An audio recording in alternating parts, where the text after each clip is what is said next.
All right, man. Straight politicking on all you fools out here. I'm sitting with Spider Loc, the most easty, Munchie B, the mayor. I'm Alex Alonso. And, man, let's start off with a fact check from last week. We were talking about whites and hip-hop, and I think we were talking about Culture Vulture, and I mentioned the Beastie Boys were the first to go platinum. It was actually Run DMC the first to go platinum, but it was the Beastie Boys to go 5 times platinum with their 1987 album that had a whole bunch of hits and cuts. That album eventually sold 9 million, which is really just unheard of. Damn near diamond. Yeah, what year they did that? That came out in 87 when I was in high school. And what year did they Run DMC go platinum? They came out in 84, and I think that it was their 1984 album that went platinum. I'm proud of myself because I guessed that too. I figured you were setting up a pat on the back for yourself. No. I just want to make sure I had my little, I want my credentials. Hey, because that's before my time, you feel me? Oh, yeah. The first time I heard of Run DMC, I think I was about 11 or 12 years old. They had a single called Sucker MCs. Breakbeat. I remember that now that you mentioned it. That's crazy. Very basic beat, but that shit was hard once they started rapping. That's crazy. Boom, pow, pow, boom, pow. Sucker MCs. I think that was 82 or 83. It blows my mind when I look back at some of that old stuff and realize this was our idea of cool. I used to think Fonzie was cool. So Run DMC, they were just a little bit cooler than Fonzie when you look back. No, I thought Fonzie was the coolest thing on TV. He was at one point. I thought Fonzie could beat everybody Oh, up. my mama. So who was Fonzie, one of them greaser type dudes, right? Yep. Yeah. The greaser. Him and Bowser. What was Fonzie's actual full character name? Arthur Fonzarelli? Bam. Oh, man. Arthur Fonzarelli. Living with the Cunningham. Yeah. Potsy Richie, yeah. Let's see do you remember what day of the week that show used to come on? Nah, Thursdays? I think it was Tuesdays at 8 o'clock, and then it was followed up by Laverne and Shirley. Laverne and Shirley, you should have asked me that. I would have told you that. Lenny and Squiggy, yeah, I know all about that. Yeah. Samizo, Bottle Tops Incorporated. Yeah, man, those were the days for all of those. For everybody, I guess you gotta be at least 50 to have watched those in prime time. Yeah, that's why I don't know the day. You watching the syndicated repeats. Yeah. But to watch it in prime time, live, weekly, you have to be at least in your early 50s to remember Happy Days, Laverne and Shirley, Mork and Mindy. I remember Mork and Mindy, Nanu. And man, I used to sit there and change the TV channel like this, and I used to just keep changing the channels. I'd be like, okay, these are white people, and anything. If I just saw black people, boom, I just stop and start watching it. I didn't care what show it was. You stop on the Jeffersons? Of course. Jeffersons, Good Times. Jeffersons. Or just seeing black folks on a show. Yeah. Okay, so how did y'all feel about that show with the white man raising the 2 black kids? Oh, that was my show. Oh, that was Different Strokes. Different Strokes. She Yeah, Different Strokes. Conrad Bain was the white guy. I had a talk with an older dude when I was locked up, and he didn't like that show. Yeah, because it was about a white rich man adopting black kids from the hood and then raising them wealthy, detached from their blackness. And culturalizing them, teaching them things they didn't know, and it seemed like, I could see, if I look at it now from an adult perspective, I probably could pick up on whatever your partner spoke on. But back then as a kid, it was a great show, bro. Yeah, but there are definitely in real life issues about white folks adopting black kids. Because they don't grow up black. True. It's something else I find ironic about that show. That's the first time I used to realize, and I see what's going on now with the children and the sexualization. Arnold used to go on dates like in elementary school, and they used to foster this childhood romantic thing like it was real. They would really go on dates with a girl or with a burger and soda spot, which I think now, when I think back, that was too much. Do you remember one of who was the brother? Dudley? Willis? You talking about Gary Coleman, brother? Todd Bridges. What was Todd Bridges' character? Willis. Remember one of his girlfriends on the show? That's the one. Yeah, Janet Jackson. Janet Jackson, boy. Hey, Spider got a good memory over there. He don't want to grow up to be the jailbird, huh? Yep, local as fuck. Everybody, excuse me, but everybody out here knew him. Local. Hey, do you know he beat an attempted murder that happened down right here on off of Slauson and Western somewhere? Beat an attempted murder, shot a brother 5 times, point blank. Dude lived. Damn. Got charged with attempted murder in '89. Guess who his lawyer was though? This was kind of when he Johnny was Cochran. Johnny Cochran. And the dude that he shot came and testified against him and pointed and said, Willis shot me. In a state with no self-defense law, Johnny Cochran was the she-nit. Got acquitted. I was like, wow. Because I was about 18 watching, they put on the news every day. I'm like, damn, Willis is going to prison. Bro just shot this dude 5 times. But I think he was on a crackhead binge at the time. I recall when he was going through that run of all the headlines and being involved in drugs and local street shit. And it looked like he went from childhood stardom to grown failure. I remember he went through all that. Then he ended up on one of those comedy shows where they react to shit with B-list celebrity. It was marketed as a B-list celebrity show, and he was on there. Shout out to Todd Bridges. He did some celebrity boxing and knocked somebody out. He did. Yeah. Hey, he did a Marlon Wayans on me once. Oh yeah. One of the big chipper. He sure did. This was like a decade ago though. I was like, bro, I'd love to get you on the platform because you was in the streets of LA, you was doing your thing. Bro hit me with like a 30 racks. Whoa. I was like, serious? I think you probably do yourself injustice with a lot of people when they don't realize how attached you are to the culture because how professional you are and how well presented all your content is. They look at you more like a corporation and they think that you this. They don't know it's a one-man band sometimes. Yeah, that's from these streets of South Central Southern California from right here. Yeah. You know what I'm saying? No, but I heard that that's his get down though. He ain't doing nothing for you don't really see Todd Bridges. I get it. I think I spent some time in the county jail with Todd Bridges back in the day. How many child actors what's the percentage of the child actors that grow up and just be straight, don't have no problems, no trauma, no drug addictions, no? Very few. I don't think it escapes the 20 percentile range. Damn. Definitely don't. Tatiana Alio, fine ass. She play Ashley on Fresh Prince. And I did an audition with her before and was right next to her, so I don't know none of her personal things, but I could tell just being around her that she fits the category of outside the 20%. Okay, that's good. She did okay, huh? The 20% is the people we say that do okay. I felt like I was next to one of my peers. Okay. No disrespect to you, baby, and I'm not knocking nothing, but I could and that was a small moment, but I could pretty much tell. You know what I'm saying? I got a slight crush on Tatiana Ali. She a gerb. She a real life. It translates up close too. Yeah. All right. Another fact check from a couple weeks ago. We were talking about how some coaches or some great athletes are not great coaches.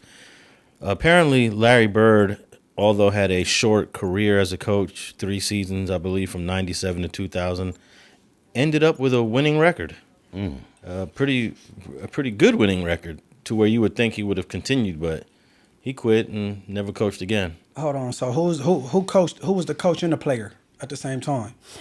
In what sport? Well, I'm not talking about like on some Kobe Bryant Jordan thing. I'm talking about like in basketball. I don't know if there was a No, it was a player. He was on paper a coach and a player. Yeah, I can't recall, but yeah. I know Pete Rose did it in baseball.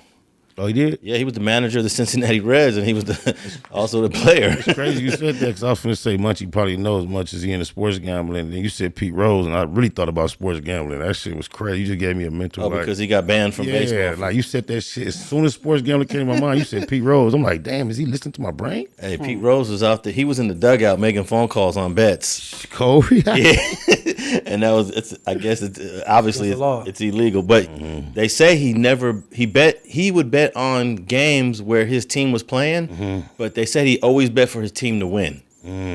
So no matter what. Yeah, he never bet his own team to lose. Because that's the thing, you don't want to be throwing games. It, yeah, you don't want to be the coach or the manager. But if you're in the dugout and you pretty much know this game is over, I mean, you can still bet on your team to lose and be cheating the system. Cause I don't know how long ago y'all talking about, but you could do a live bet in the middle of the game if you know it ain't going right. You know what I'm saying? Oh, you can? Yeah, you could do a bet at any time of the game, right? So depending on where you're doing it at. Is that part of your hustle with the gambling? No, a live bets don't always go your way though. You know what I'm saying? The upsets will fuck you over. Excuse me again. I'm trying to get better with the cussing, brother. No. Yeah, but that's only team sports because Mayweather, he always bet on himself. There's nothing wrong with it. It's not ethically wrong or nothing. No, I don't think boxing because it's not a team sport. Right. Boxing is more established around the culture of betting too. It's all about betting. Have you ever heard of a boxer that went to jail for throwing a fight? No. What you mean throwing a fight? They say back in the 50s and 60s. Throwing a fight like, okay. Like getting knocked out on purpose. Oh man, you know how many people have just tried to get me disenfranchised with the fight game period, just trying to, real grown, intelligent people trying to convince me it's fixed.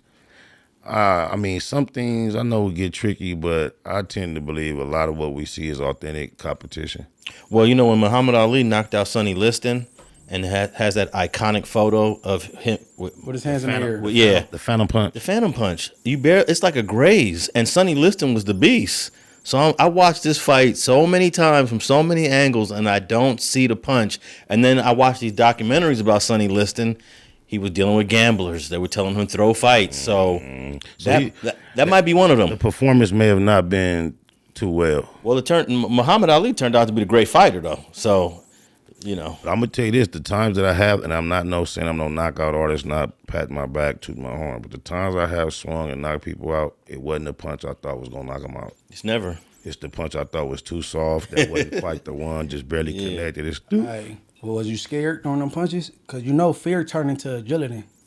No, I wasn't scared. The ones when I got, well, my very first one was a Samoan. He was big, and I was kind of like, but and other times it's been the one where I just thought, like, let me, and it's like, ooh. Hey, believe it, fear turned into agility. Like you'll kick into the next gear. It does. Oh, I know that's survival. You know, yeah, survival.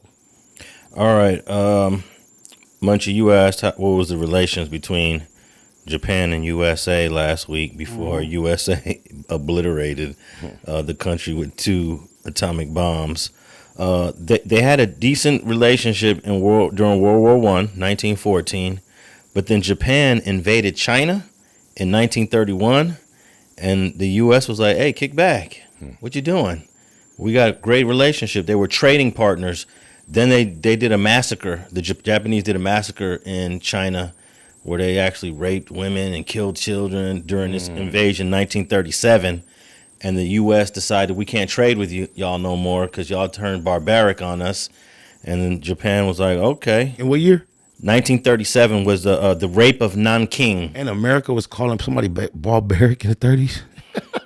Well, I think America by the third. Well, what are you talking about in terms of global war or the way we get treated here in the country? Yeah, for the things Farrakhan speak about. Yeah, the civil rights and then international politics is 2 different things. But I see what you're saying. Yeah. But no, they were raping Chinese women and killing them, and the U.S. said, "Hey, we're not going to trade with you if you're going to be doing that."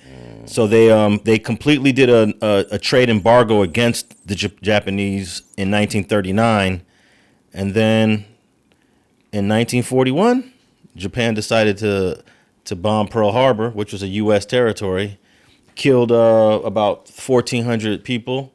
Does that mean they sent aircraft from Japan, or did they have some place local that they launched from? Well, Hawaii is kind of like midpoint between California and Japan. It's still a long flight. Time-wise, that's what I was curious. Yeah, it's still a long flight. Time-wise. Yeah. No, I'm asking. What do you mean? Time-wise to get there. Where did they launch from? Oh, yeah. Yeah, to come to do that mission. Yeah, they had to have. Well, there's no other place to come from. I'm saying, how long is the flight, you imagine? I would say, I think it's about 3 hours.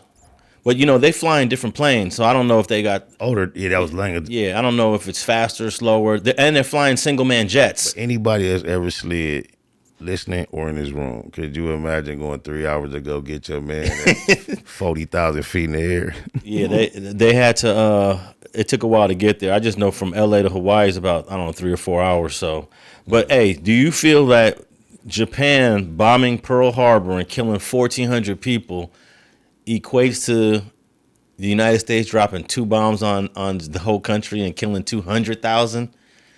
200,000 versus how many? 1,400. It's like you slap me, you cannot dictate my response. I get it. Yeah. And, you know, U.S. is kind of they try to be this gentle, but they're a bully at the same time. Gentle bully. Does that make sense? Yeah, it seems as if they bullied their way into position, and now they're trying to posture as gentle. But you know what the Japanese people did what the Japanese government did in China in 1937, they killed like 100,000 people. So it's almost like karma. But that's like black on black crime. Yeah, I guess so. Asians killing Asians, huh? You feel me? So Tribal wars in Africa. I guess you can say, to answer your question, Munchie, the right before World War I, for that decade, from the 30s, it was the relationships was going downhill. It's going downhill, all because Japan invaded China. And now the United States has a military base in Japan and pretty much controls. They don't have a military anymore. They're not allowed to have a military. That's the exercising of the 48 laws of power theory of crushing your enemy completely. Yeah, and Germany's not allowed to have a military anymore. So United States is the big bad gangster on the map. No, because the United States has allies, so it's not. It's the whole allied nations that all agree. It's the gangsterism with the finesse of politicking combined. Yeah, you could say it like that. I forget the 5 nations that make all the world decisions, but U.S. is one. U.S., Britain, China, Russia, and France. Maybe those are the 5 seats at the table. Do you believe it? Anything about us having the language that's more Sophisticated. no, less sophisticated or more understandable or used throughout all as to why we are so influential around the world, why more people seem to be We got the hardest language to learn. really? Yeah, if you're not born with English, it's tough. That's crazy. Yeah, that's why I said sophisticated. English is one of the hardest. Because all the bullshit rules and shit, huh, that don't like phone being spent with a PH. How the fuck do you explain that to somebody? Honestly, I can't explain why, because I speak it. But that's why I've been hearing all my life that the English language is the most difficult language to learn. It's like the words comb, bomb, tomb. My point exactly. Those 3 words are spelled exactly the same and are pronounced 3 different ways. Hold on, you said what? Say it again. Comb, bomb, and tomb. tomb. You ain't gonna learn that unless you born in it. Or like I say, phone. What, who, why, where did they come up with this PH? What purpose? If we have an F, why do you ever have to come up with phonics or a PH? Or GH. Yes, or knife with the K in. What the heck is he? Hey, the craziest spelling I've ever seen is when I was in Germany. I'd be seeing these words with consonants back to back to back and then triple, quadruple vowels.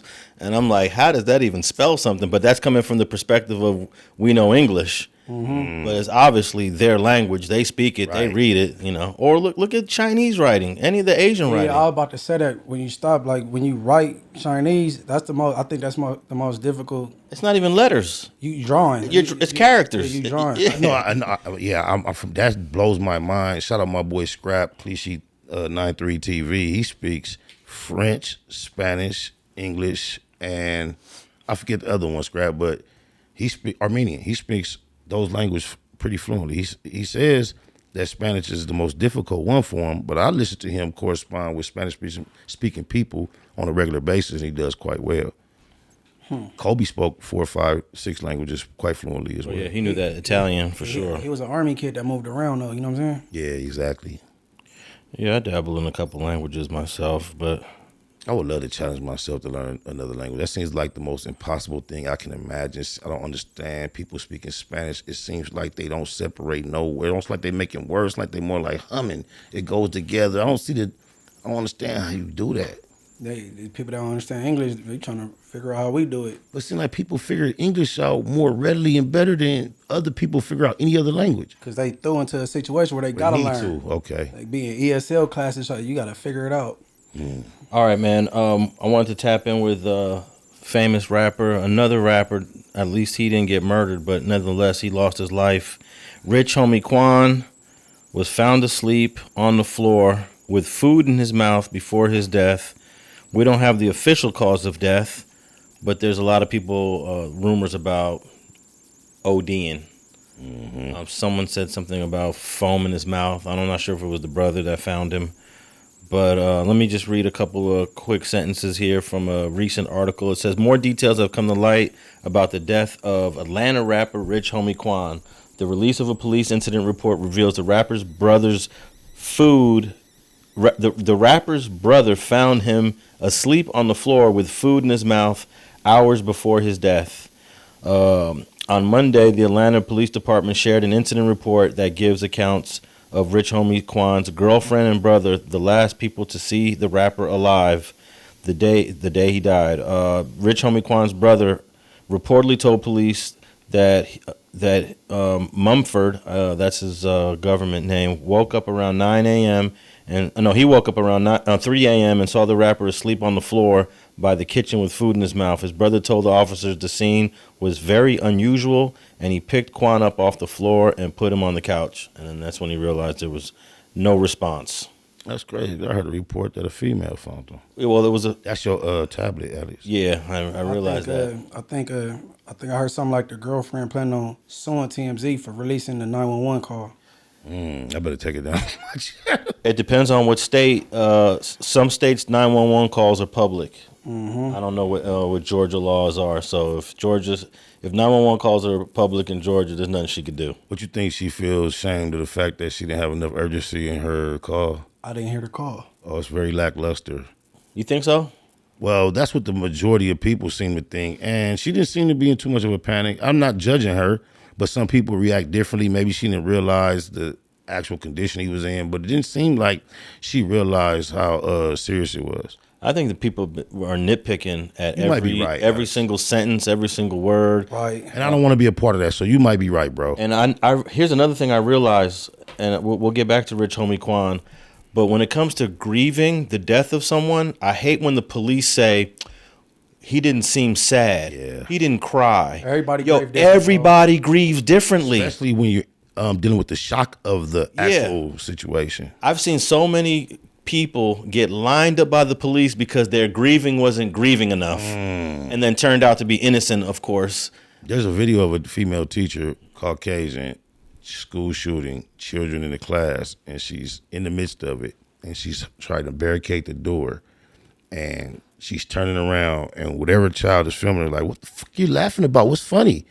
And the comments are debating about the reaction to shock. There's a current or active shooter in the school. She's standing there putting her life against the door, locking it, barricading it. But as she turns and looks to the school, at the class, she's actually giggling. And it just brings me to the thought of what we're discussing, because they're like, she cannot be thinking it's funny. But one of the teenage kids like, what the fuck you laughing at? Nothing's funny. So you saying a teacher that was by the door barricading and she was laughing? Yes, it appeared that she was laughing in this intense moment, yeah.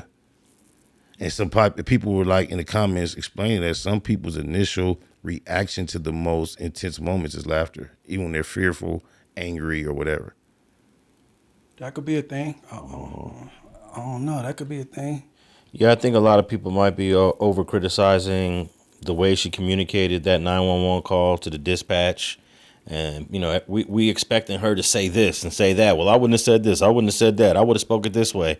Hey, how often do you wake up and your brother is dying? Oh, that was his sister? I think. Was it this? no, that was No. Whoever made the call to 911, that was his girl. Yeah, that was the girl. I'm sorry. Amber Williams is her name. She's the girlfriend. But, you find yourself in a situation like this once in a lifetime, There's no time to rehearse it, and I think she just did the best she could. It reminds me when PNB Rock unfortunately lost his life and the Screw needed a female that was accompanying him. She Oh, fell my under. goodness. They tore her up. What about... She was in on it. Yeah. She set him up. Yeah. She didn't do shit. And on the flip side, Brianita. Just being next to something of that nature, your name is going to definitely get highlighted. Well, according to your homie, Nina Boy, Neighborhood Nina from the 9. Brian Nita is in on it. Hey, And he got the factual actual. he running his numbers up, man. Salute to the homie. Hold on. So he said Cowboy in on it and Brianita? Oh, yeah. Everybody's in on it on Nina Boy's channel. What's the channel called? What is it? Nina Boy, Big Nina Boy. Big Nina Boy. Let's shout out Big Nina Boy's channel. Shout out to Big Nina Boy, man. Hold on. Big Nina Boy got all the answers over there. So that means Bernita, I'm going to say her name right, Bernita? Something of that nature. Yeah, That's in the realm. That means Mrs. Nichols would have known Cowboy prior to this incident, right? If they both in on it, right? Hey, for some reason, Nina Boy don't like the fact that Cowboy, what was it? Cowboy Do the hand. was having his lunch right in the break room, and then he comes right out. Let's be clear. Let's be very clear. So, Make no mistakes so about it. he had to have knowledge. And then, of course, Bernita, A lot of people think Bernita knew that Eric was a gang member. Eric was thugged out. You had the tattoos. They had sex one time. And when they had sex, he didn't even take his clothes off. So she wasn't reading his tattoos and you know, analyzing and he's blasted. When you're blasted, you got to take more time to read all the things that's going on around. And an outsider chick like her that actually grew up, she was born in L.A., grew up in the South, moved back to L.A., she wasn't paying attention to none of that. She dingy. That's all. Yeah, no, we can. I have to differ. I have to disagree there. She may be thinking that's the best way to represent what she observed, but she local enough to know he fucked around. Whether she knew exactly where he was from, she knew he was a banger. No, I said she was dingy for a whole different reason. Oh, okay. Because he took her on a fucking field trip. You know what I'm saying? She didn't realize it. What's that movie called? Ride Along? But see, you thinking she didn't realize it. She's saying exactly what she has to say in order to not fall under scrutiny. We don't know what she really was aware of. She might not be that dingy. She might not be that innocent. She might not be that naive. I don't think she was going to fool the L.A. homicide detectives in a 5-hour interrogation and then cooperate with searching her house. She necessarily fooled them. I think everybody felt it. You see, Nina Boy, one of his main points is it's only 3 minutes of her interrogation available. But so because of that, we don't know what agreement, understanding they came to. Hey, you know, I wanted to get the whole 5 hours. I was just curious. See? Look, check this out. I told the prosecutor, can I get the whole 5 hours? He said, no, we only released what we released. That what we released becomes public. I said, am I going to have to do a Freedom of Information request to get the whole 5 hours? He said, you're probably going to have to do it that way. And even if you do it that way, still not gonna get you're probably not going to get the whole 5 hours. And, you know. So there is so I want everybody to know this because we the public should be able to watch that whole 5-hour interrogation, right? And there is a reason why they didn't release the whole 5 hours. Now, I'm not saying because she's guilty. Right. There is a reason why. And I don't know what that reason's why. And I'd hate to speculate that it has to do with her guilt. Would you believe it's in the interest of justice?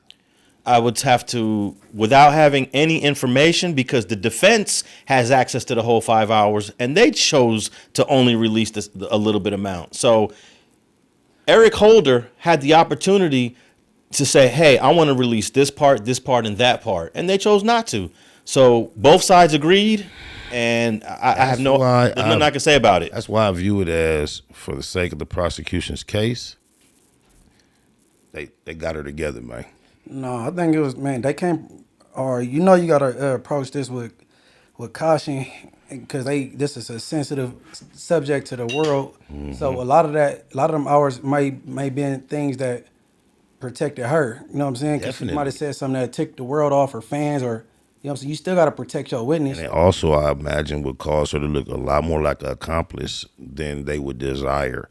And I think if she told the truth to her, like Alex said, she couldn't fool them seasoned detectives. And I think once they beat her up in that room, they realized if she told the real story, she cannot be a detached witness.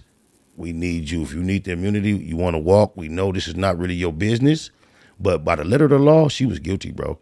So I think they...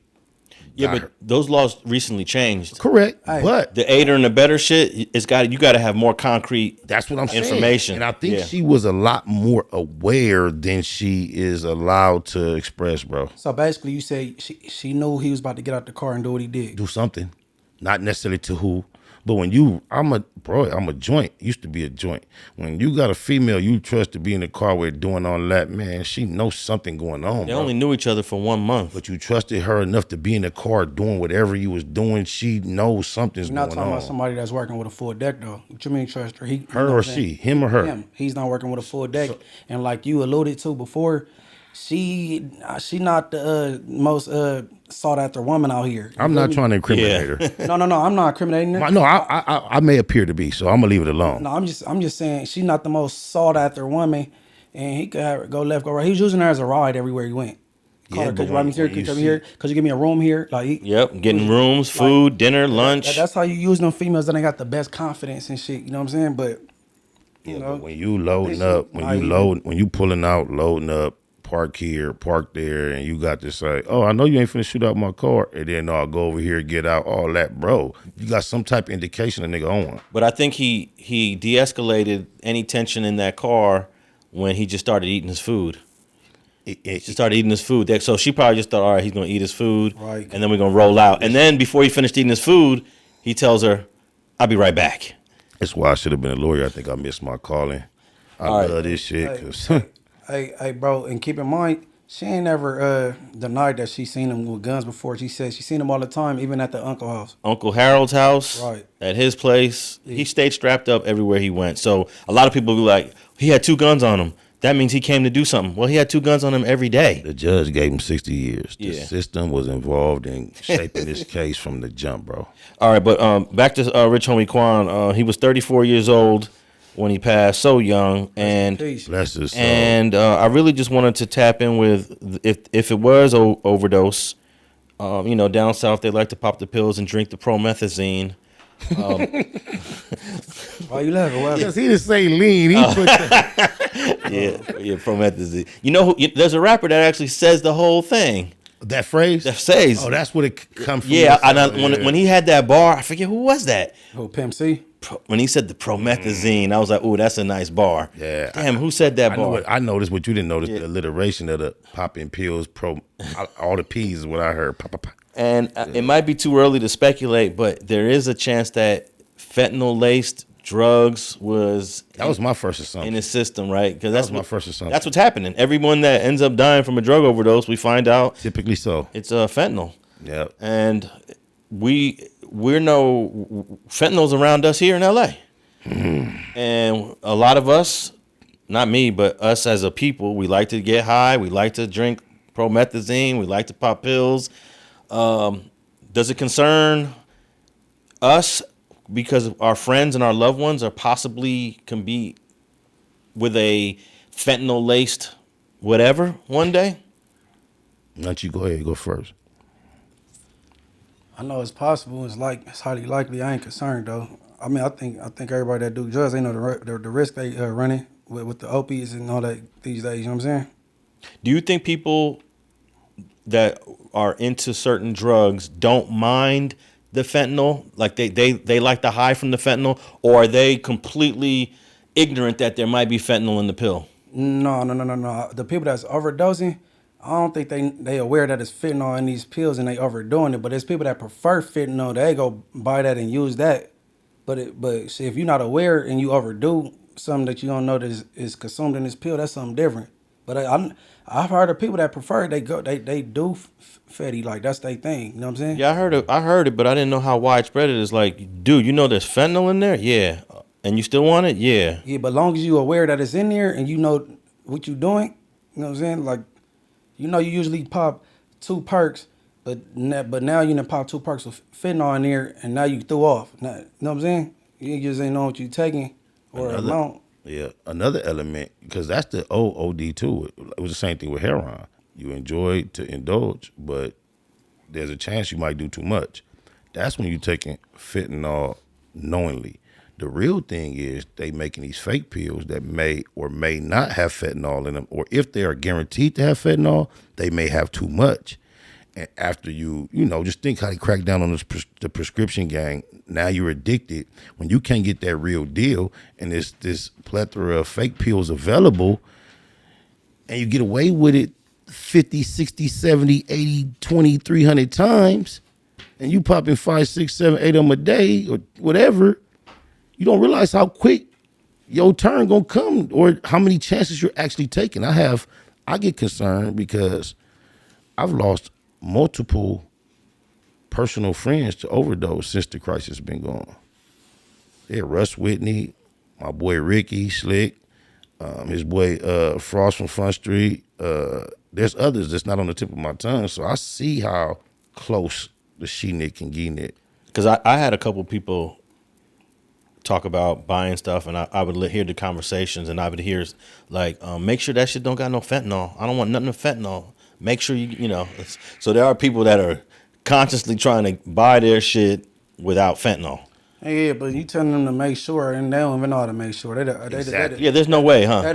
It is a way, but they the ordinary gangbanger selling drugs. So they done bought it from this person. Now they trying to sell it. They don't know how to. You know what I'm saying? And there's no such thing as like trusting the seller, right? If the seller says, "Hey, these are cool. There's no fentanyl in it," I mean, if they It said depends if they on got, your relationship. If they got it from the granny, you know what I'm saying? They came from the doctor for sure. The granny with the script, like, but I overheard people talking. It sound like I don't know that they know that shit. They're like you bust a perk open, and if it's this color on the inside is fake. Nigga, the inside is supposed to. They be knowing what I'm saying. I never popped a perk in my life though, but I want to though. With me and a female, no, what? I ain't never popped one either. As long as I'm in the house, so if I get acting weird, she could take care of me. I'm cool. What if it's addictive? I don't have an addictive gene though. They tell us this. This is what I learned, that they tell either the real ones are snap and break, the fake ones crush when you try to break them. That's a test. And you know, Scrap say, man, he really believes there's a surgery available for you to get your eyesight back. He really wants to research. I don't have them type of talks. I'm a realist, bro. I just, you know what I'm saying? I don't. He feel like we living in a time. We have this conversation deep. This ain't no just talking passion. We had it multiple times. He Yeah, feel but like we America living is slow. America is slow not, when it but comes to things like he that. didn't You grow gotta up in go, America. you gotta go to Beijing. Yeah, they more up to speed and shit. Look, but I'm letting you know the homie willing to look into it and do some research and help us find it if it's out there. I'm telling you. We talk about it all the time. All right.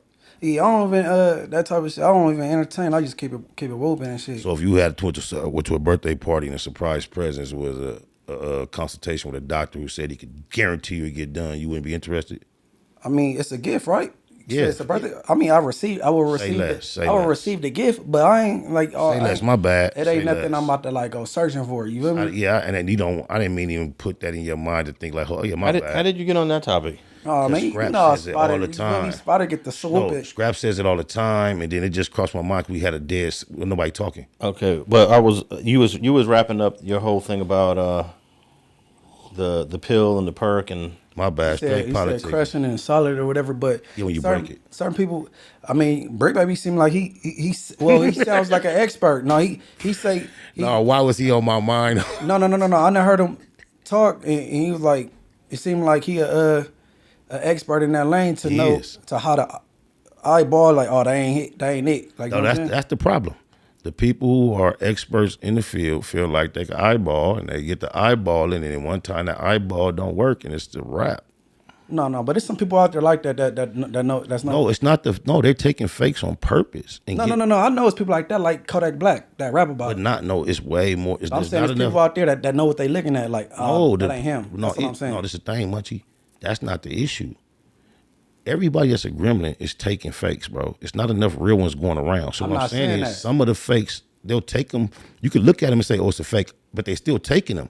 No. I'm saying 1 out of 100 gonna knock you out damn near. We go agree that he rapping about it, and I hope nobody follow that blueprint because he rapped about it. I'm a gremlin and still took the perk. Yeah, but it's people out there that I'm like, oh no, that ain't it. What I'm trying to tell you is 90% of that community is not passing on fakes. There's not enough real ones around no more. So they doing fakes a lot. It's just that you never know which fake is going to be the one to take you out. And now the federal government wants to pursue the seller when someone dies. This is something that's really they've been pushing doing this hard for multiple years now. I say for the last 5-6 years. Yes. Well, it really started with Michael Jackson in 2000 when he died, 2010, around 9 or 10. That's the first time I've ever heard of pursuing the dealer or the seller, But in the last 5-6 years, they find a way to track down. Right now, there's a person in trial for Matthew Perry from the TV show Friends that died from an overdose. So that's crazy. If this is true that he did OD, they're gonna eventually track down where he got it from, and that'd be hard. When you get a chance, Google Russell. They always do it. Google Russell Whitney Jr. My friend, he passed. When you get a chance, he passed of an overdose a few years ago. He had got out of rehab. I hadn't spoken to him in years. He popped up in my DM asking me to get him all type of favors. He was desperate. He is extremely rich. And I was hesitant to assist him in locating the favors that he wanted. I didn't know he was fresh out of rehab. But he passed, man. I had a reunion with him that lasted about 3 or 4 months. He passed of an OD, and his wife popped up in my DM accusing me for the reason because she saw him in the DM begging me to find certain things for him. And since he passed with OD, he had a wife that wasn't even 30 years old from out the country. They had a brand new baby, and she popped up in my DM going off because it's people like you is the reason why he dead. Hey, we gonna edit that out. No, I didn't get him nothing. I didn't get him nothing, bro. He just seen him asking. Oh, okay. Yeah. Yeah. Thanks for having my back. Matthew Perry actually died of a ketamine OD. You familiar with the ketamine? Oh, what's that? And there was a girl here in the Valley. They called her the ketamine queen. She's the one that's charged with Matthew Perry's death. What is ketamine? And that's her nickname. The ketamine queen. Yeah. That's a hard name. Yeah. She done. And She already guilty with that name. yeah, I was wondering if that was a name she gave herself or if that was a name that someone else put on her. But we'll get some more details on what happened to Rich Homie Quan in the coming days or weeks. But I'm almost certain it's another unfortunate OD. We need to put together a list of all the rappers or celebrities that died from overdose. Like what's his name? Juice World, right? Juice World. What's his name? What's that white rapper that OD'd a PMC. couple of years ago? Mac Miller. Mac Miller. There you go. Mac Miller. It's a lot of them though. It's a lot. It's a lot. crazy when it's the white ones. It's not quite attached to the whole. I didn't realize that. I just guessed Mac Miller. I heard about his I passing. don't even know if that's true because I just. Yeah, I didn't know that. I think it was Mac Miller. So I may be incorrect. I might want to Well, type that in because I don't. That name is the one that really when you said it, it matched my memory. What other white rapper died of notoriety? And I believe it was an OD for him. But yeah, you know, my son, my two sons, they had a friend that OD'd on fentanyl. He was only 18 years old. And my sons had to go to this funeral, you know. They were 16, and I was just telling them, like, look what happened. Don't play around. That is You not know? worth the trip. You don't want to be there. Yeah, 2018, Mac Miller was 26 years old. Wow. Babies. Born in 92. Babies. I was banged out. What, in 92? Yeah, and I was still like, that's crazy. That's crazy. But yeah, he passed in 2018. So that's been, yep. Mac Miller died of an accidental overdose of fentanyl. And he also had cocaine and alcohol in his system. So he was really on a bender, as our boy from San Fernando Valley would say. Compa. Compa Raider. Damn. Cocaine, alcohol, and fentanyl. 2026. Okay. All right. I wanted to move on to Beezy Santana. Welcome home. I got Loc. a call from him the other day, Okay. and I was like, "Wow, we thought you was washed up." Man, I didn't want to think that. I was hoping, fingers crossed. Well, you had the way you were saying it, the dramatic way, the kick, and then he got knocked out. He came back and did this and did that. I was like, "Oh shoot!" I've never spoke of that part online. So that's what we talked offline. I just say I think we did talk about it on one episode of Straight Politicking. Nope. Okay, well, hey, we know it. I've talked to you about it, but Yeah. not on camera. but He that was up against it, and I thought the homie was gonna be, out of here. I spoke about it on the Black Box today.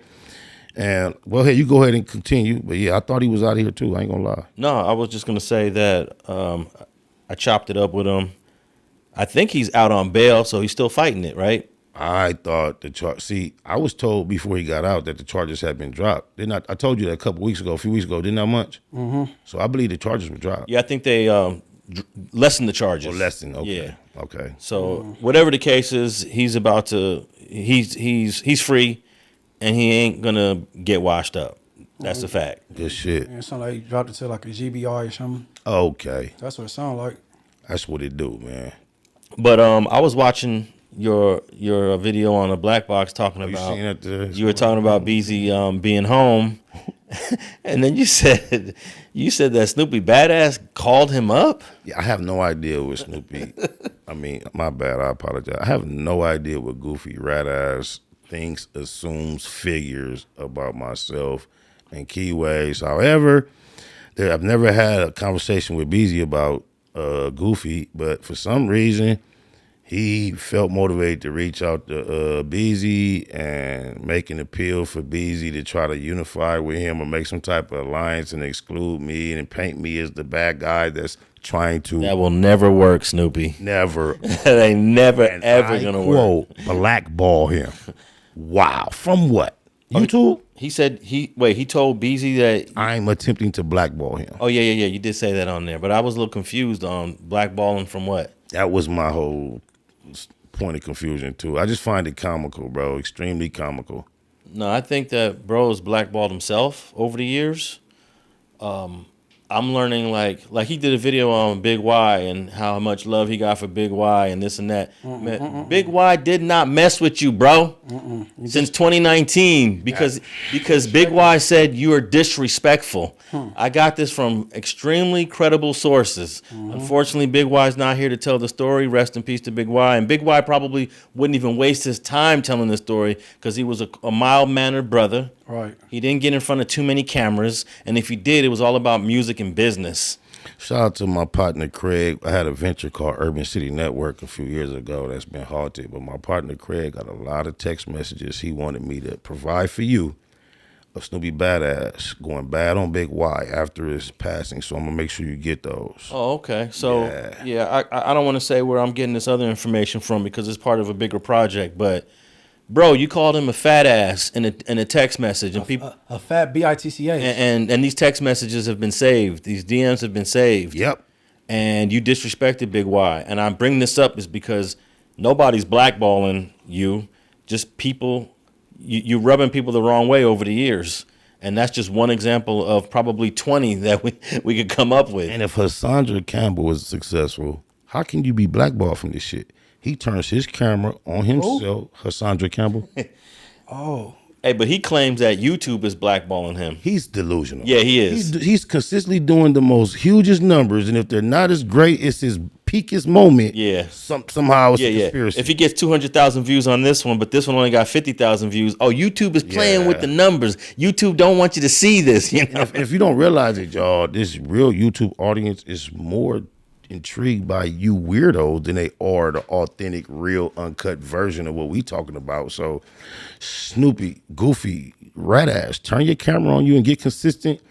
If I were you, Snoopy, and this is the last game I'm gonna give you, I would watch Hassandra Campbell, and every video he do, I would do my version of the same video. Everything he reacts to, I will react to it and give my opinion on the same thing he gives. No, he want us to do what we doing right now and react to this. It's the last one. And then he picking stuff for people so he could trigger them. And he just hopped in Ash Bash DM, talk ish to her. It went from the DM to the comments, and then it did all this little stuff. And she sent me all the little screenshots. And then you hit the homie Slumlord. Everybody go mess with Slumlord Music. DM'd him and asked him did he F Tania, and this all recent, all in the last week. So he just crazy. I don't know, man, but no. Ash Bash presence has been requested in the black box too. If you could pass that message on, Brody. She hear you?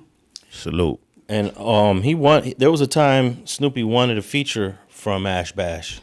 And she said she respectfully, politely said no, didn't go on the internet, didn't go on Instagram, didn't go on YouTube. She privately said, I don't want to do it right now. You got too much going on. Yeah, exactly. I fuck with you, but I'm not messy with the politics. Let that die down. I saw her say that. And she kept it G. And Project Bo corroborated the story. Shout out Project Bo, my nigga.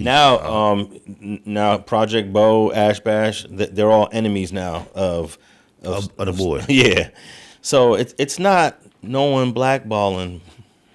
It's your own personality. It's your own relationships. Free TC. And it's the things you do. And you know what? If it wasn't for him testifying against TC, he possibly could have overcome some of the other criticism. The hood hopping. Yep. The hood hopping is not a death sentence, but I mean, 3 hoods. You know, you better have a process you went through to get out of them. It's I having a red check and a blue check on your face ain't never cool. So I don't know. Yeah, but that's not gonna ruin him from trying to pursue his rap dreams. But I think at the right point, in the right gangbanger's career, if they chose to do that with the right influence, they could even pull that off. The correct person at the right moment, bro. Well, Look, Snoopy BadAzz not my enemy, bro. I got. Oh, yeah, mine either. I wouldn't even put him on a level. You just, I don't like you.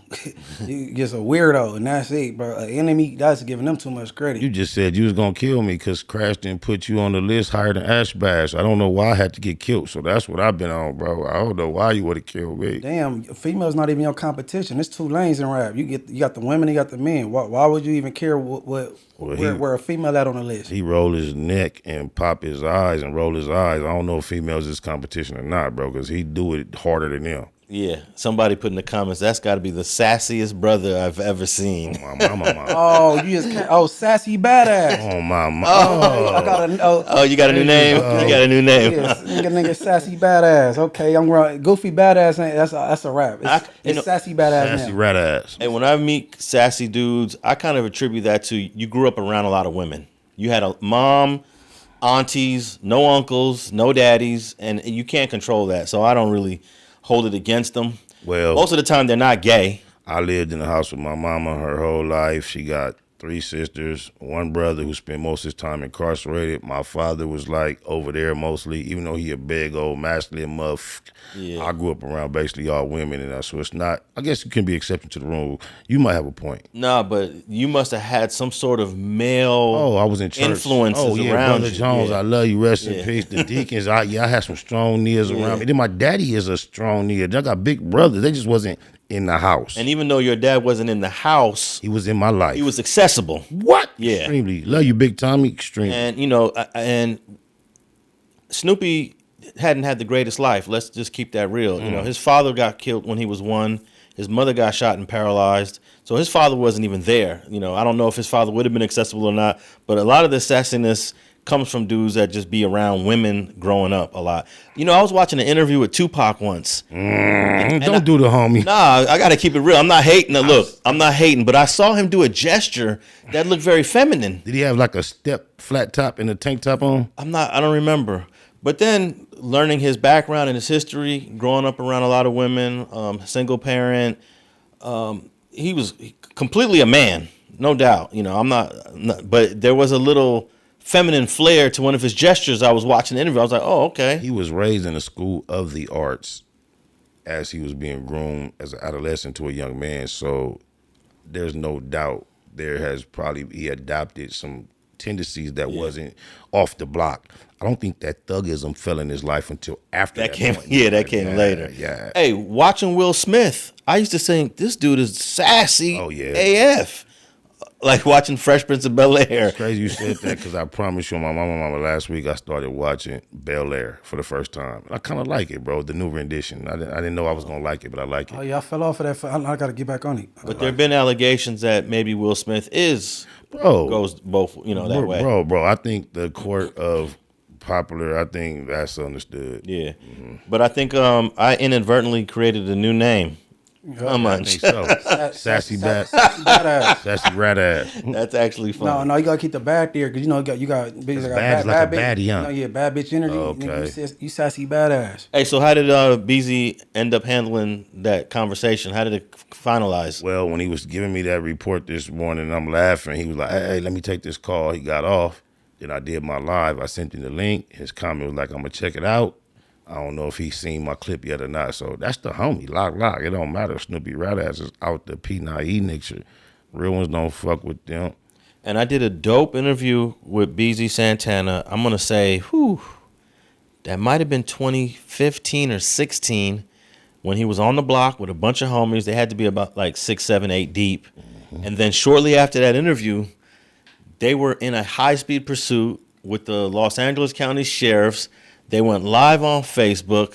They're in the car. You see the police in the back. I had no idea. Yeah, and I believe that's why Beezy went to prison, right? He had to sit down for about 3, 4, 5 years. I ain't gonna lie. Blue Smurf, my artist, Baymac Entertainment Music, he turned in a record one day, and it was a feature on it. I think it was Beezy Record and Blue Smurf. They partners. They collab on a record called Trophies. I love the record.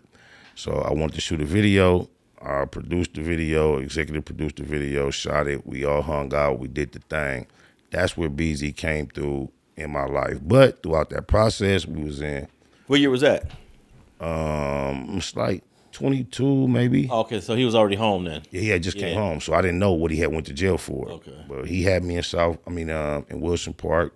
Shout out Baby Gangster. He pulled up that day. We shot the video. Then we went to North Long Beach to get some shots in Blue Smurf section. And then we went a little bit to Anaheim to an Airbnb and did some functioning. But it seemed like he had the complete support of his section as an up-and-coming artist and as a loc, so I appreciated that. Oh, yeah, for sure. We was on the block when we did that interview. And, in fact, I'm going to put a link to that Beezy interview in the show notes underneath. And also, don't forget, we're on all social media platforms. We're on all podcast platforms, Apple Podcasts, iHeart, and Spotify. Make sure you tap in with us on all those platforms. And you could also just ask your Siri or whatever audio device you're using, Alexa. play straight politicking. Don't lie, Siri don't know us. They all, yeah, you can do that on it, all those different devices. Okay. That's the way my mom listens. She says, I do it on Alexa. play straight politicking, and you can listen to us that way as well. Salute to you, Munchie, for being man enough and grown enough that you and Beezy see eye to eye now, man. Because I know how far that came, man. Salute. And that's probably why your name came up in that conversation, because he saw how you was negotiating and politicking, you know, all of that during that time. So, yeah. My mama. All right, I wanted to quickly talk about this. Nina Boy did an interesting video with a dude from Detroit named Wano that claims to have communicated with Eric Holder, and I am going to say untrue, even though I have not any concrete information at this point, and I'm just saying that based on the screen capture of the text message. Now, it is true, you can text message with guys in the CDCR through a tablet, but the screen capture of the text message was the notes software on an iPhone. That's not the way it looks on the CDCR tablets. I know how it looks on there. I communicate with people. Likewise. So I don't. Now, it's possible that he retyped up the message and put it in the thing just for, I don't know, for aesthetic purposes. I have no idea. But just based on that, I'm not buying it. And then the second thing is, when Eric Holder is baby shitty and Brick Baby is little shitty, there's no reason why Eric Holder would not say Brick Baby's his big homie.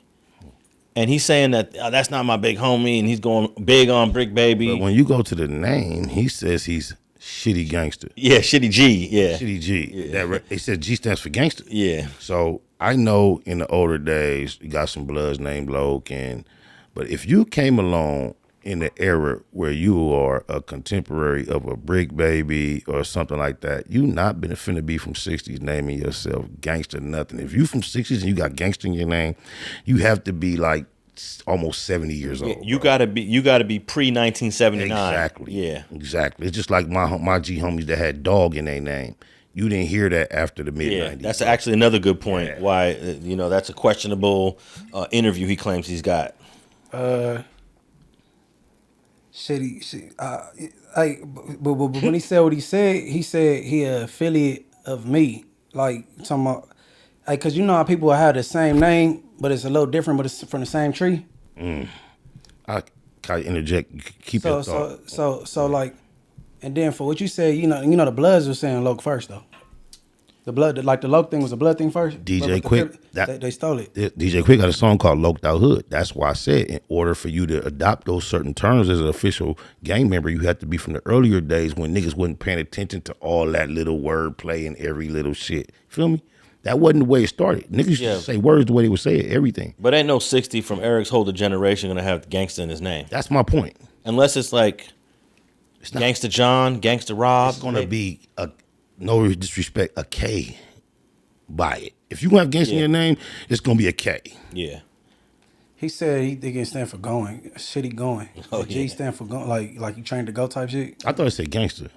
I think he said both of them. No. At the end, yeah, he did say that. It said gangster. Yeah. What's the boy? Nina Boy said gangster, and then he have responded to it like. But they don't understand. Local people know how perfect. You have never have to hear the name before. But when you hear Shitty Cuz, that sounds like a perfectly current, contemporary LA gang name. Even if it's the first time you ever heard it, that sounds like somebody that fits into what we do out here. Shitty Cuz. Oh, okay, that sounds like a name, right? Okay, well, let's just say if no, right or wrong. Yeah, that's it's shitties from everywhere. No, but I'm It's just saying really for a like, comment gang name though. Really. that's what I'm saying. But even if it ain't, it's just like if you never heard it before, it don't sound. It sound like it fits perfect. But I'm saying, okay, whether that screen capture he screenshot he text whether that's real or not, right?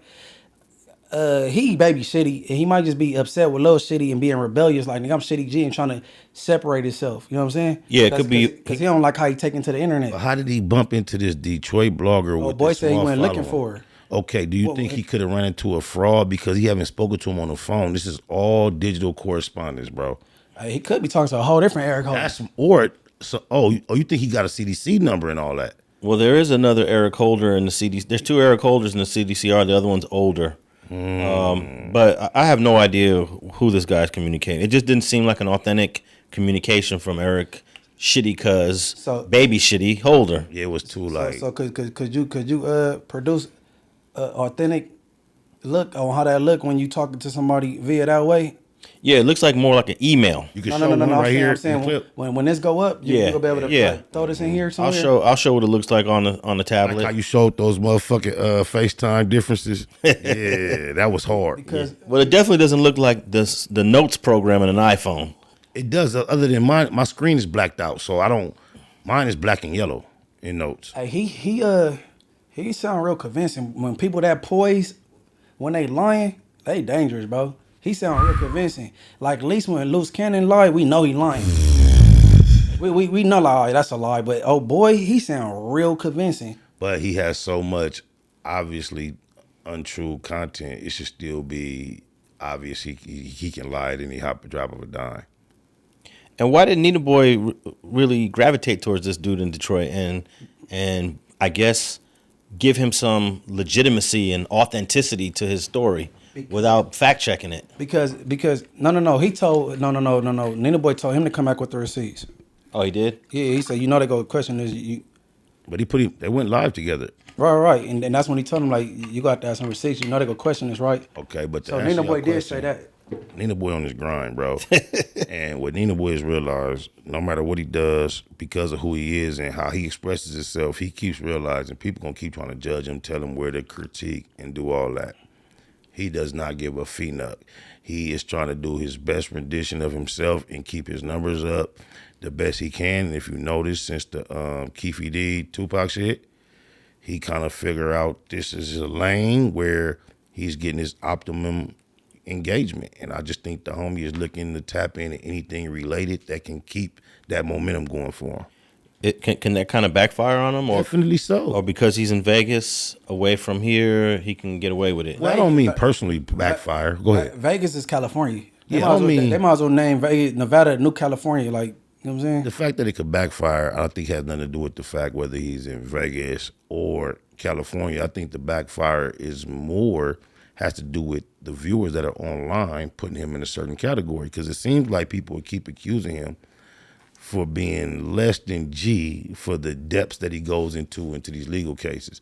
But he keeps making public announcements that he don't give a nut. Hey, so the smart thing would have been to not go into that sector of the interview and get the people the room to even give these type of theories. And then you got family members that ain't completely healed, and now they got to hear this. And when every time they turn their phone, they got to go down the timeline and relive stuff. Like that interview was golden without that last part. Which last part? Big Boy. That like, so now y'all opened up all this. You on Black Sam? Right. Hey, do you realize you just introduced? We haven't spoke about that at all. I did. I know, but that was brand new right now, right? No, but I'm saying he opened up a can of worms. Now everybody, because if Nina Boy wouldn't have spoke and saying all the silly shit he's saying, somebody would have. Like, so like, I mean, he can't be mad at what nobody say, because he opened the door for all this. Like, you supposed to let that rest, like, because, you know what I'm saying? I'm pretty sure he got family members still grieving. Well, obviously, as you said, Spider, he don't care. No, Nina Boy's made it quite clear he do not care. The reasons may be what you suggested, Alex. There may be other reasons, but he apparently does not give a nut. I learned that about Nina Boy some time ago while he been on this controversial shit come. I'll try the big homie, Brody, tap in, and he let me know he don't care. But this time when this wave came up, even though I knew that's not how I'm supposed to get at Nina Boy no more. I still started off a message in DM that said, I know you don't want to hear it, but, and then tried to give him a little, what I would consider advice or whatever. He don't give a fuck. I realize people that say, I'm running the content. I'm running the content. That becomes a phrase that's synonymous with I'm about to post some bullshit. I'm about to post some bullshit. Anything goes. Yeah, anything goes. We're running the content. Like one of his thumbnails has a picture of Eric Holder and it says he planned the hit. Yeah. He planned the hit. And then he says the reason why he planned the hit is go listen to one of his old SoundCloud songs. He predicted, this song is predicting him killing Nipsey, even though Nina Boy, that song has nothing to do with him planning to kill Nipsey. I heard that. But he said it as a matter of fact in the video that, go tap in the link. I got the song down there. You can see this is the diss track that he wrote for Nipsey. It is not a diss track. Nina Boy tells you all the time he from Little Egypt. He used to sleep in his car and sell dope. Let me tell you something on the east side. And on the west side too. Where the smoker might come get a rock made of wax, soap, or whatever. Nina Boy hustling, bro. He a east side baby hustling, bro. We can judge him however, we can analyze it, break it down, but the homie in here doing his thing. Okay, so that's a phrase that raises my red flags when I hear we're about to run this content. Me too, because your boy was on No Jumper recently, and his co-host, Deuce, was running him to the motherfucking panel like, bro, you bringing some of this shit to the internet. Don't you think it should be investigated privately before you bring it to the internet? This the white boy telling Your boy? Yeah, the white boy was telling your boy that, hey. Boy? Who boy? Yours? I don't know. No, they boy. Hold no honey. So anyway, yeah, Adam was asking like, bro, I think they're talking about Greedo. Like, shouldn't some of this shit, I could be wrong, it might not have been Greedo, but like, shouldn't some of this shit be investigated a little better offline before you bring it online? Absolutely. But hold no honey, her answer was like, fuck that content. Content. The phrase he used, ain't nobody bigger than the content. Not the program. The content. Yeah, they trying to sell this. They giving this shit away dirt cheap, y'all. That's why when bro calls me, I'll hang up on you every single time, bro. So don't call my line because you will never get me in your content. Oh, mama. Ever. Oh, mama. Man, listen. I'm scared of people like that care nothing, like they put the content first.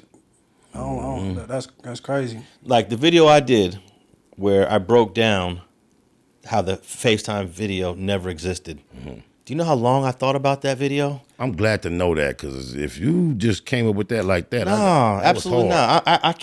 I need to admit that I thought about that video 2 months ago. Wow. I edited the video in my head 2 months ago and thought of, oh, this clip, that clip, that clip, oh, that clip. Then I write it out, 2 or 3 pages. I'm writing it out. Then I'm thinking, ooh, another clip. It took me 2.5 months to get to that point because I take content, a word I hate using, more serious. And I think that I made absolutely 0 mistakes in that video. Someone did say you could FaceTime from a Samsung to an iPhone. Yeah, through WhatsApp or through Duo or yeah. something. And I should have added a segment to show that, for example, if you're FaceTiming through Instagram, you got a 50% split screen. Half you, half them. iPhone is a different split screen.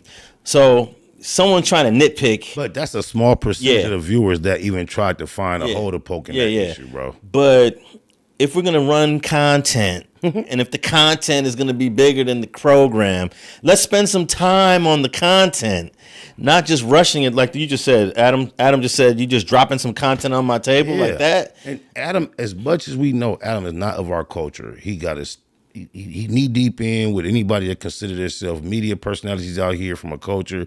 He got caught up. He know everybody and all that. But we know how goofy Adam really is in character. He don't hold himself to none of this shit. We try to, he don't give a fuck. So if he is sitting here telling, hold on, honey, yo, bro, don't you think you should wait a minute? Adam is ready to run any and every. Man, no. Adam now halted whack a couple times and called him out on certain things. Shout out, Deuce. I be seeing you do that. I know you need the Adam and Wax show based on the numbers, and you trying to keep that whatever. That's the biggest shit. But I like the way you be trolling him and putting him on the spot, sex playing him and marking him out, and he just laugh it off all the time. You hard for that, Deuce. Oh my mama. Hey, so if content bigger than a program, you know, if you throw that content out and it ain't correct, it won't be no program. People get sued and all kind of shit. Oh, Hey, I think that these civil lawsuits are going to start coming in the next year or two. I mean, we saw Nicki Minaj. She ain't playing. Deuce M's just filed for 5 tickets, bro, against World Star, the company, the mother company of World Star. He did his official thing.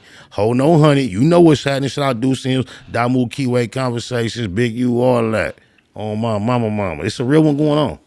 Yeah, there's a couple people that have said some things on about me that are 1,000% untrue. So trust me, I wrote your name and put it on a notepad to remind me to send the links to my attorney and see if I can be one of the first real. Well, I guess Dusan's beat me to it, but yeah, I'm gonna have some of you guys. I want to do it the way Nicki Minaj got this YouTuber. She Nosy can't, hoe. Nosy hoe. She can't. Nosy hoe can't even say nothing about Nicki Minaj, and she'll get fined 50. Was it 30 or 50,000? 50,000. 50,000 each time. Did the Cardi, Tasha K shit set a precedent for this shit? That's another one. You know, Tasha K want to run her mouth. So what if I was not present at an event that an individual claimed my You work? asked that the last episode. Yeah, you did. You about to run it back saying- again. Can I be? You think I might have a claim? I don't know the specifics of it, but Okay. but if it was untrue Definitely. and they're running it as true, and you can prove that it's untrue. And a person utilized this information to kind of establish their status on the internet at once upon a time. Y'all repeat the same thing, but it's a little bit like 2.0. Y'all it's a little bit different. Y'all just remix. Deja vu. Yeah. I had a YouTuber about 2 years ago do a whole hour on me that was like 9 lies in it.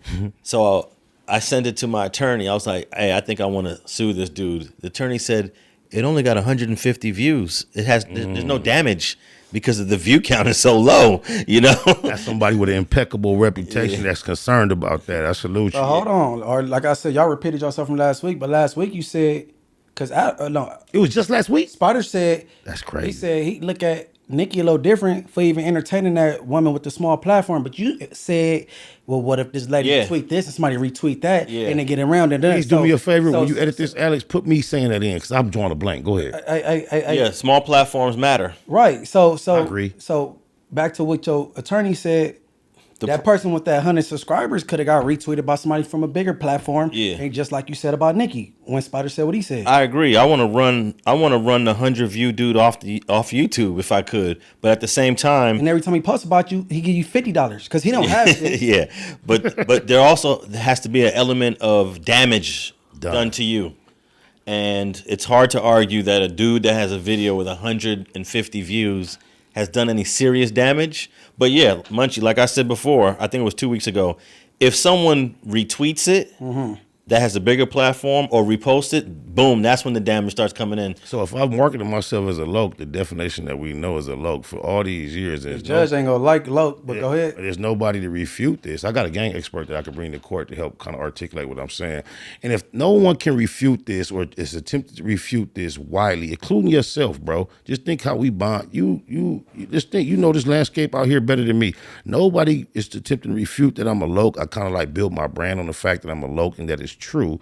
And if someone has made statements to try to and claim I've did things and was at places that would go against being a Loc, that would be a damage to my brand. Wouldn't you agree? You gotta pull out your Webster, bro. You gotta come on better than Loc. Come on better than Loc. Oh, you got to think about the Eric Carter Nipsey case. You know how much ignorant gang jargon was utilized in the opening statement? It's not civil though. You be talking civil, But right still, now. it's in this court of law where that you're going to have to educate the jury on why this matters. They don't know what Loc means. So it's not to educate me to get up on my Websters. It's for me to educate, or Alex or the lawyer to educate the juror, just like they was trying to say what being called a snitch means. I don't think you got a case, bro. Yo, You talking about discounting your street cred versus. Do you realize it opened up? And then the word snitch. Wait. Thank you. Will get you killed. So that's damages. Okay, guess what? I've been marketing Spider Loc for over 20 years to feed myself. it's a certain thing that Spider Loc established itself as being. Now, if you are claiming I was somewhere doing something that would go against me being Spider Loc, that's damaging to my finances. Bro, don't go against my case. Even tell me off camera, bro. We trying to win a case. Fuck whack. You ain't got a case, bro. Ain't nobody gonna take that shit. Now that's something for Spider and his lawyer to determine. Yeah, Munchie, you tripping, bro. Because you could pretty much file any case in America. That's my point. And people win Give cases. him your lawyer number. And Give him your lawyer number. some cases are frivolous. And maybe a judge would have thought it was frivolous for me to file a defamation lawsuit against a dude with 150 views, you right? did it. No, I never did it. didn't I do haven't done it. But no. your lawyer will have to explain what you just explained to me, though, 2 weeks ago. I think I'm gonna roll with Deuce. Yeah, I would have to say that it's still sitting there on the internet, and it still has. But you can't sue based on it could potentially be damaging. You got to sue for damages. And at this point, that one particular video with 150 views hasn't done any significant damage. So I'm waiting for him to get 1,000 views on that video, and then I might reconsider it. And I'm gonna utilize Deuce M's expertise to research my situation. I ain't gotta shoot big. Deuce M know what he's doing. He might be a diamond in the rough with this shit. And the video I'm talking about, it's been up there for 2 years and it's at 150 views, so it might not never hit. It might never hit 1,000. Now you know how much of a perfectionist this dude is. You see how many views he's accumulated over the last 15 years, and he's worried about a guy with 100 views that says something inaccurate about himself. No. So don't tell me nothing about trying to correct my name being spoke on, the mayor. All right, Tortilla Flats. They done did it again, but they went, I think, real big this time. They defaced the mural. Not the. One of the, not the. They, meaning the Tortilla Flats But not members, the one, the mural. defaced Kendrick. Yeah, there's multiple Kendrick Lamar murals, and let's get this very clear. This one is on 525 Rosecrans Avenue, off of the corner of McDivitt and Rosecrans, and it's on a Honduran restaurant called Mi Sabor. And they defaced the mural. And right now I'm going to be playing the video of it. They're crossing out the I's. They wrote TF, Tortilla Flats, Compton Varrio, CVTF.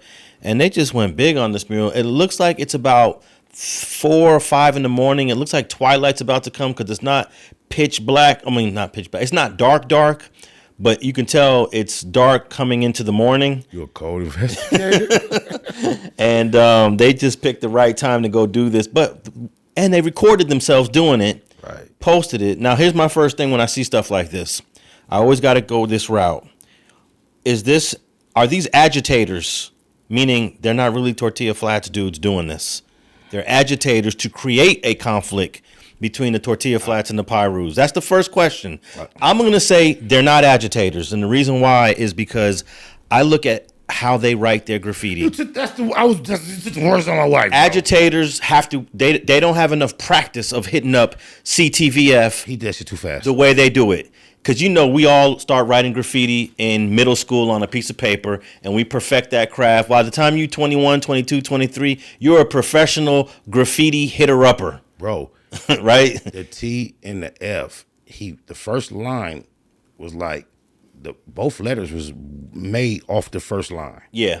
And I've seen that in product for years on the walls. Years. I've never seen why they shit look so, our shit be looking fly, looking good. They should be looking tacky, but that's the look. And I finally seen somebody do it. Y'all draw that line first and then make everything off of it. That's why it looked like that. No, we've seen that CVTF hundreds, if not thousands of times. I personally have probably 100 different photographs in the last 10 years of just Compton Varrio Tortilla Flats graffiti. But I just want to put it out there that I considered it being an agitator. I considered it being the police. I considered it being someone that wants to create riff. But I'm going to have to call that a big no, right? Compton Rick Rock did a video. I didn't watch it, but the title said T Flats or the police. And I don't know. It had what he actually said. Was that a clickbait title? I don't know, but he posed that question in his title. I would have loved to hear what he had said. I didn't know that he posted that. But I don't think it was the police at all. Me either. Yeah, that was a gangbanger. But you got to understand, it's a new wave of people huffing, and that's getting high for chemicals coming out of cans. They're doing all type of designer drugs. And when there's a gangs compiled of hundreds and thousands of members at times, one person's individual actions doesn't always express the sentiments of the whole gang. So I want to advise no one to overreact. I know Kendrick getting so much shine, K-Dot getting so much shine right now. Look like something that's directly that might start a war, but it might not. It's not the mural. It's not the one, and that's not where Suge Knight caught his case. That's not where they just painted the brand new mural on Rosecrans Central. That's not that Tams. It would have meant more. It would have meant a whole lot more. It would have meant more. But I mean, the fact that they did that, I ain't shocked. That's Some of your homies did Nipsey mural. right. That's what I'm saying. It's a disrespectful sport. And someone, one of Lil Sodi's little homies, defaced the Nipsey mural. Before Yeah. the little homie did it, the nigga from A-Trey did it. They DP'd the A-Trace DP'd that younger homie, Rest in I don't peace, know Lil about Sodi. that. Rest in and then peace. Sodi paid for it for the artist to fix it. Rest in peace, that Lil part. Rest in peace, Lil Sodi, who sat in this very room. Yeah. Hold on, but I don't know about no DP. That's a fact. Well, you know, I can't Yeah. I can't confirm a DP, Oh, yeah, we go scratch that from the record. but We go- but the A-Trays led by Lil Sodi paid for the paint to fix the defacing of the Nipsey mural. Rest in peace, Lil Sodi. and that's the effed up part I said before. They never talked about that. That's what need to be talked about instead of going viral when the little homie defaced it. But they never talked about when Lil Sodi didn't approve of what his little homie did, and then he helped clean it up. You know what I'm saying? Guess who got Lil Sodi and the two muralists on the phone together? Alex. I sure did. Rest in peace, Lil Sodi, who sat in this room. Okay, I blame you then. Why you? No, ain't hold never on, spoke wait, on come it? on, wait, bro. Why you didn't? Why you didn't? Hold speak on, on it, Alex? hold on, wait, Munchie. I've been Yeah. trying to. Wait, I've been. I did a whole interview with Lil Sodi. No. That was late in the game, but the painting been repaired because what's it called? He took the right, you know what I'm saying, steps to do so. Yeah. Why you didn't report on that when Sodi did it though? We did a whole interview. After that, because I Yeah. seen the interview with him and his uncle. No, the one before the uncle. The uncle one was the last interview I did with him. We did another one in 2020 about the mural. Okay. I apologize. Hey, you know we hold each other accountable over here at StreetTV. Oh, my That's what mama, I'm we saying. do. That's Way what more than this off Yeah. camera, y'all. Y'all No, have for real. no idea how these fact check sessions go. But I was trying to say for the last few minutes, rest in peace, Lil Sodi, who sat in this very room hours before he passed. Yeah. And I was part of the conversation. I appreciate that, Alex, for that moment, bro. On my mama. Look, I did an interview with Lil Sodi in 2013. I did another one around 2015 or 16. He went to prison, had to sit down for a couple years. Then then I did one when he came home. I forget what year that was. Then after the mural situation, I did one with him in 2020. And then he hit me up in 2023 saying, let's do another one. I'm like, damn, Sodi, I done did like 4 or 5 interviews with you already. I think we interviewed out. And he was like, nah, let's do another one. I said, all right, pull up on me. And that was the last one. Are you glad that you extended yourself beyond your norm for him now? Look, to keep it real, I didn't even want to do that interview. That's what I'm saying. I know because I've interviewed him so many times. I'm like, you know, but you broke a rule and then you lost him early. So do you feel like that was you got compensated for your extending yourself? yeah, I appreciated him pulling up, and then I didn't know he was coming with his uncle, OG, that just got out after doing 30-something years. How long was he out, Alex? That shit gave me chills. He had just got out. He got out in 2023. So, and then I had this big ass table in here, so I had to break the table down. I had to unscrew the legs. I missed that table. Moved it out the way. I got it in my garage, and make some space to do a double interview with Sodi and his uncle. So yeah, we tapped in on that mural defacing in the 2020 interview I did with Lil Sodi. Hey, I wish Baby Sodi was the camera type, baby, but he not. He don't even talk much, but I would. You know what I'm saying? Man, you got the effect on our culture that I see you get people here I've been trying to get for years.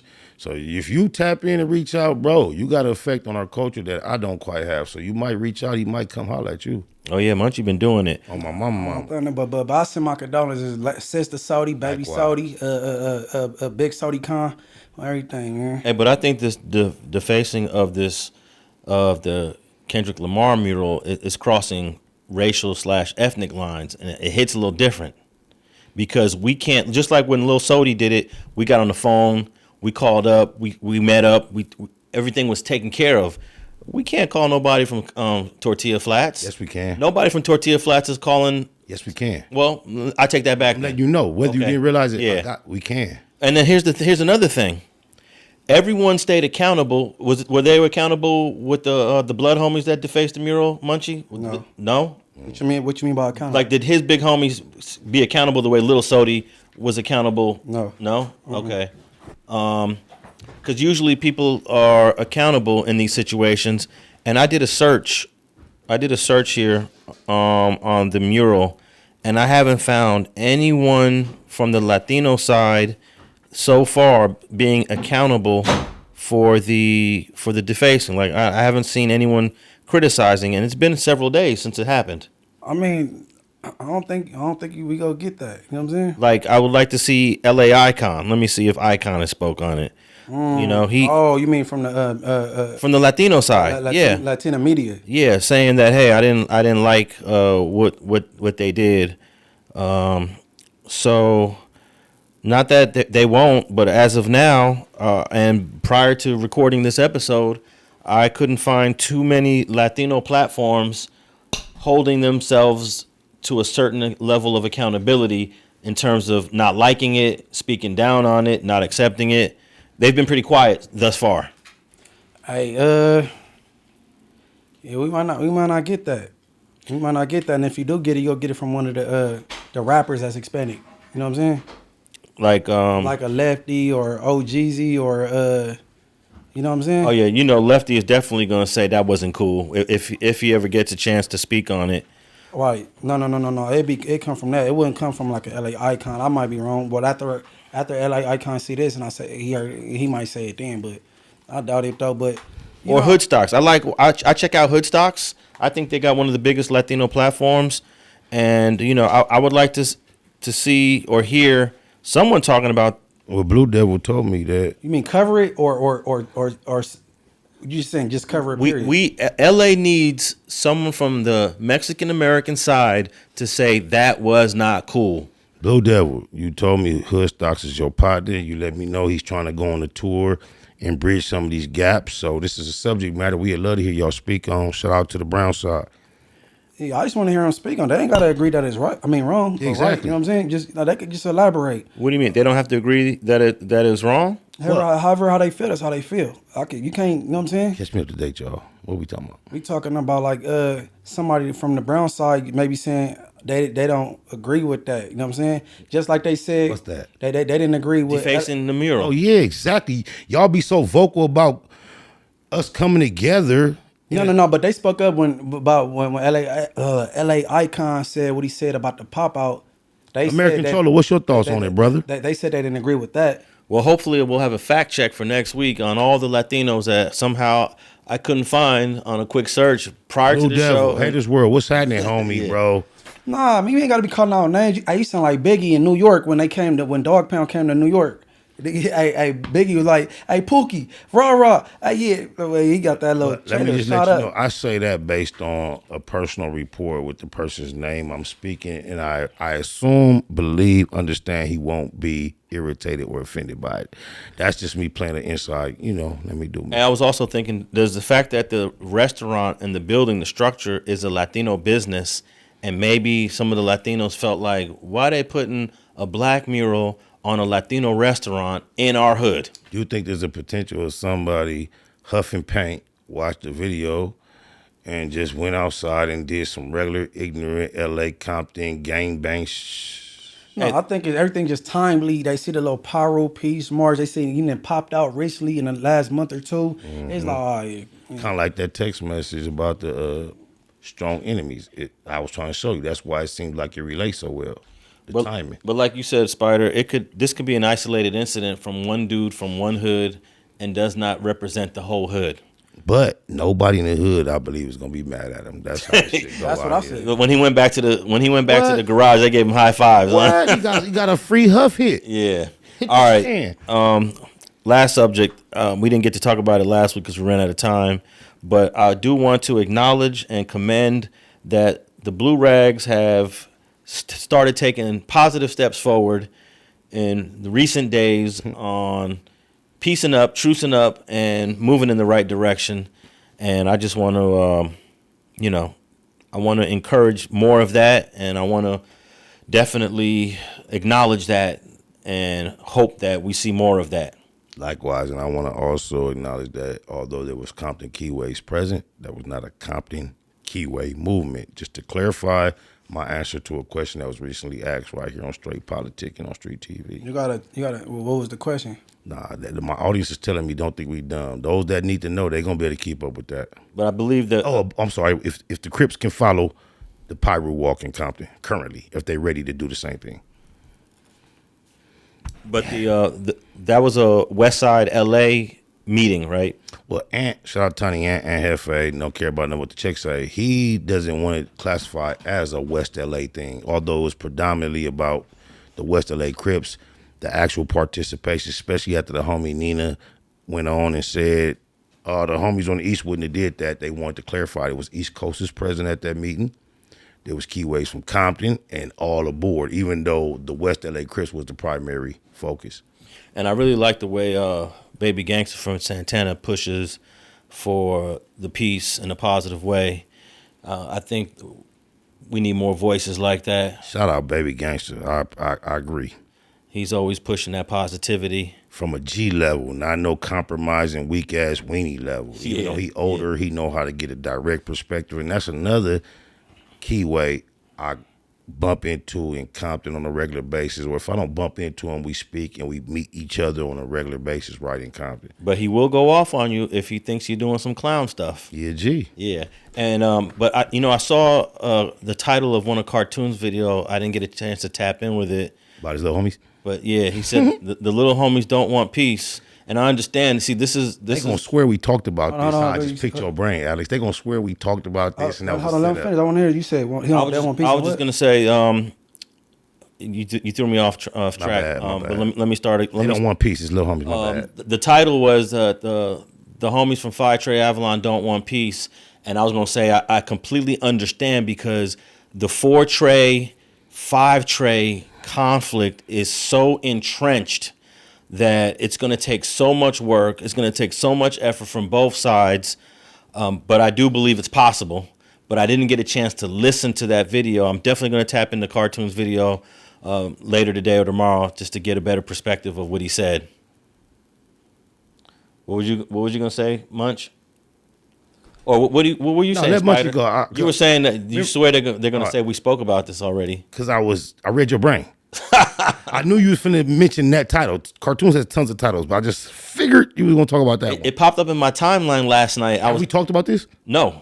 And I didn't get a chance to watch it because I had to do some work for this attorney, and I was like, let me hit the save on it so I can go back to watch it later, and I still haven't got a chance to watch it. But the title, and I talked to Cartoon about this off camera, and I knew that was coming. After he made the video? No, before he made the video. I've spoken to Cartoon about this subject matter in general months and months ago about 5 Trey, 4 Trey, potential peace. And I don't know if it's Cartoon's little homies or himself and his little circle that might not be ready for peace. And I ain't gonna say nothing other than shout out to Big Cartoon 5-3. This shit goes deep. But I would like to say you made a point about how deep their actual personal interaction was. Well, I did a great interview with Avalon Blue, Shout out Avalon the OG from over there that hasn't dropped yet. But we talk about all his homies from 4 Trey before the conflict and all the love he's got for them. And also, I thought Sinbad did a great interview where he kind of extended the olive branch in a way because he spoke so respectfully about the Avalons and the 5 Trey. He didn't diss or anything like that. So there's definitely a lot of cooler heads on both sides that seem like they want to move in that direction. But the challenge is trying to get the collective. Getting that collective is the challenge. And that's definitely the challenge around the board with all these. With all of them. With all of them. I I tried to do a truce over here on the west side back in early 2020, and I couldn't get the collective. I mean, I'm gonna take a guess. You'll never get the collective with the 18 streets. Well, that's what you was trying to do with. Well, what side I wasn't gonna get the collective with?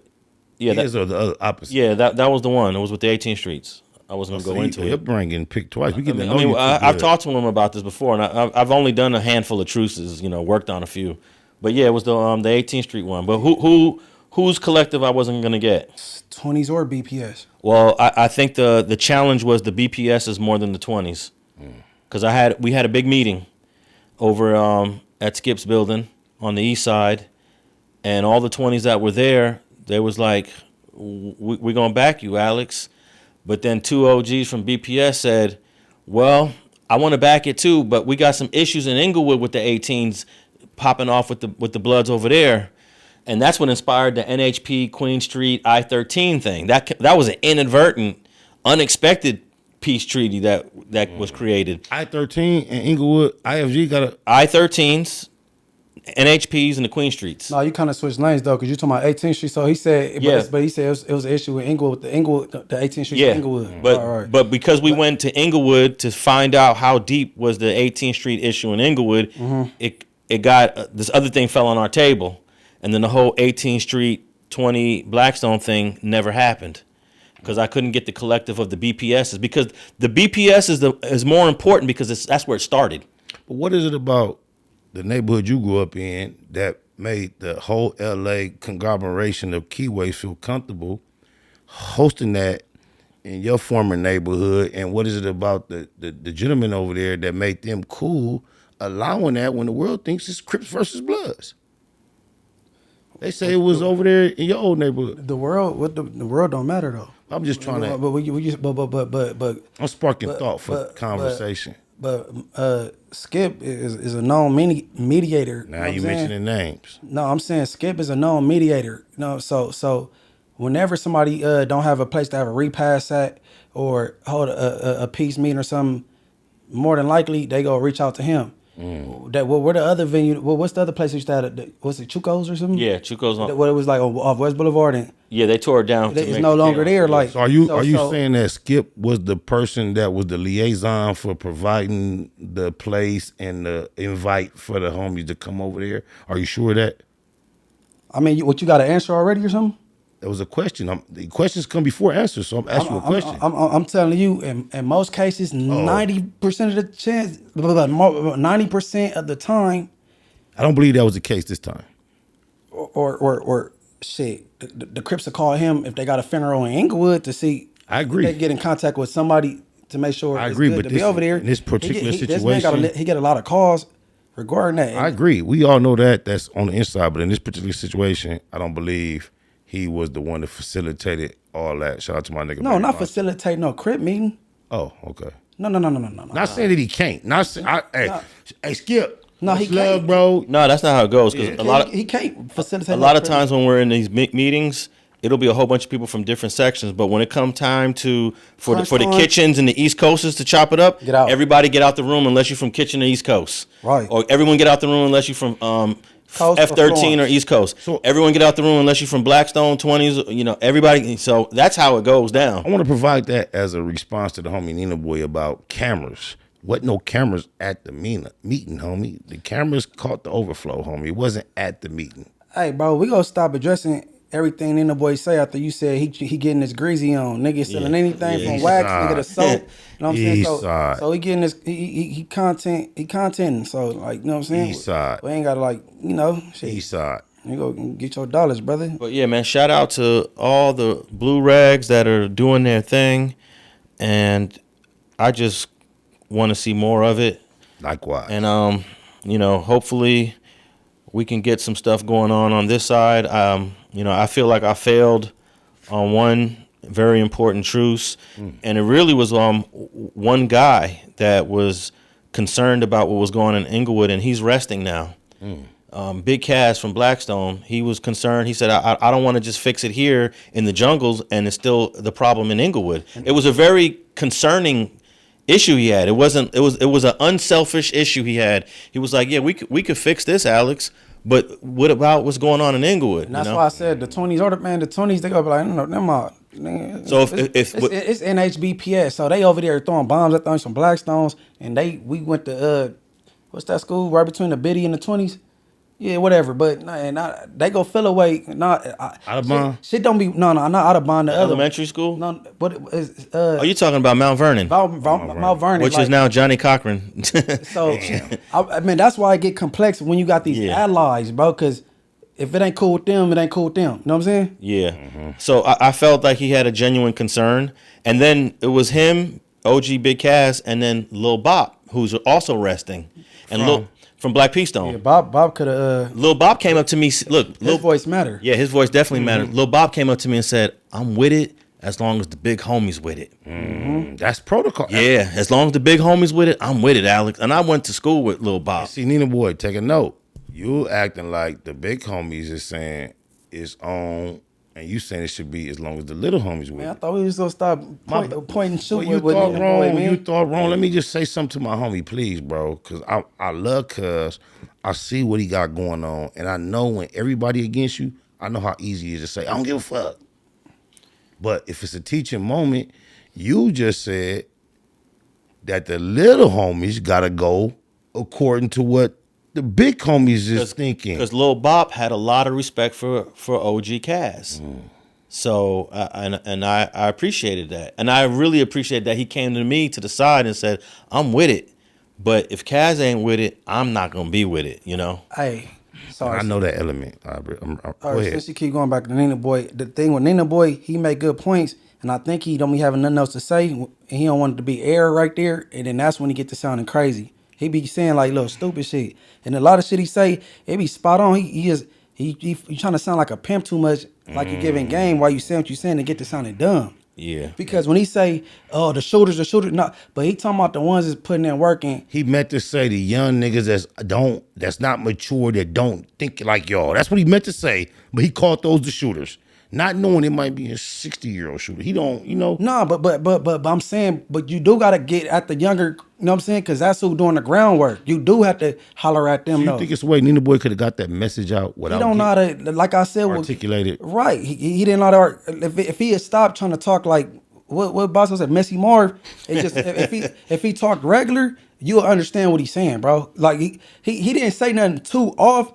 He just and then it sound like it's coming in from a negative standpoint. Yep. It don't sound like it's concerning or they're just this how I'm feeling and you just letting them know. But it just kind of like it sounded pessimistic. That's what it sounded like. But man, I don't know. I want to thank you for a lesson, bro. You taught me amongst all things at this point in our relationship to be astute about my self-checking, self-reflecting. And so I want to thank you for reminding me how important that is. And then I want to use this moment to extend that to the homie Nina Boy, bro.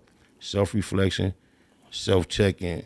There's nothing wrong with that, bro. It's nothing wrong with realizing I may have, could have, should have done it different and approaching, bro. On my mama, I'm love you though. Neighborhood Nina from the 9. Hey, but see, and another thing, all of this stuff take time. So when you doing these meetings and then somebody admittedly on the internet, then I mean that's kind of normal though, for people to feel how they feel.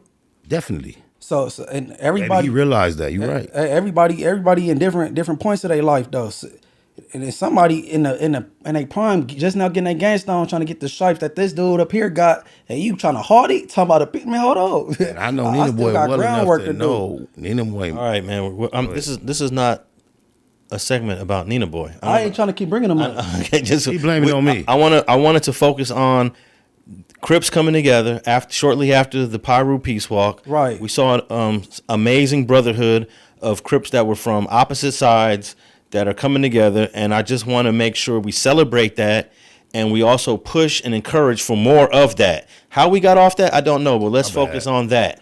Yeah, no. That's what I'm saying. Everybody in different places in their life though, so you just can't be condemning people and talking about who's stupid and all that. You know what I'm saying? Because they doing something you was doing at their age. You know what I'm saying? It's kind of hard. Like when an OG who's already 55, 60 years old talking about put the guns down.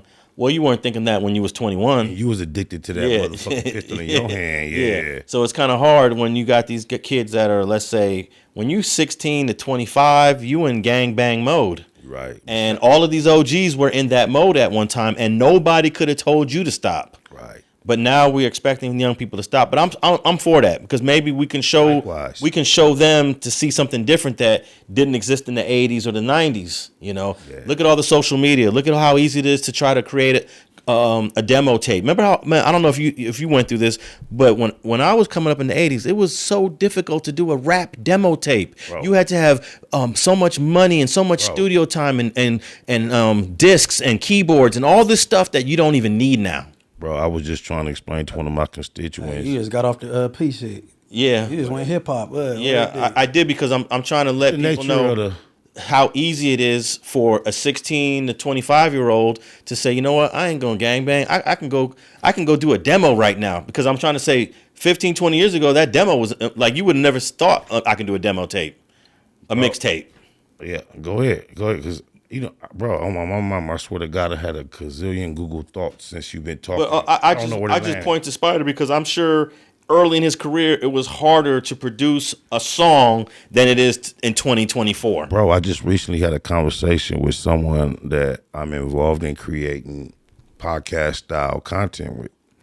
And on our dynamic of our conversation, I felt like they were looking for too much out of what I had to provide, almost like compensation. And my explanation was, look, bro, I want to provide you with a service that I think is of value. But before you get starry-eyed or thinking it's different, this is what I have for you.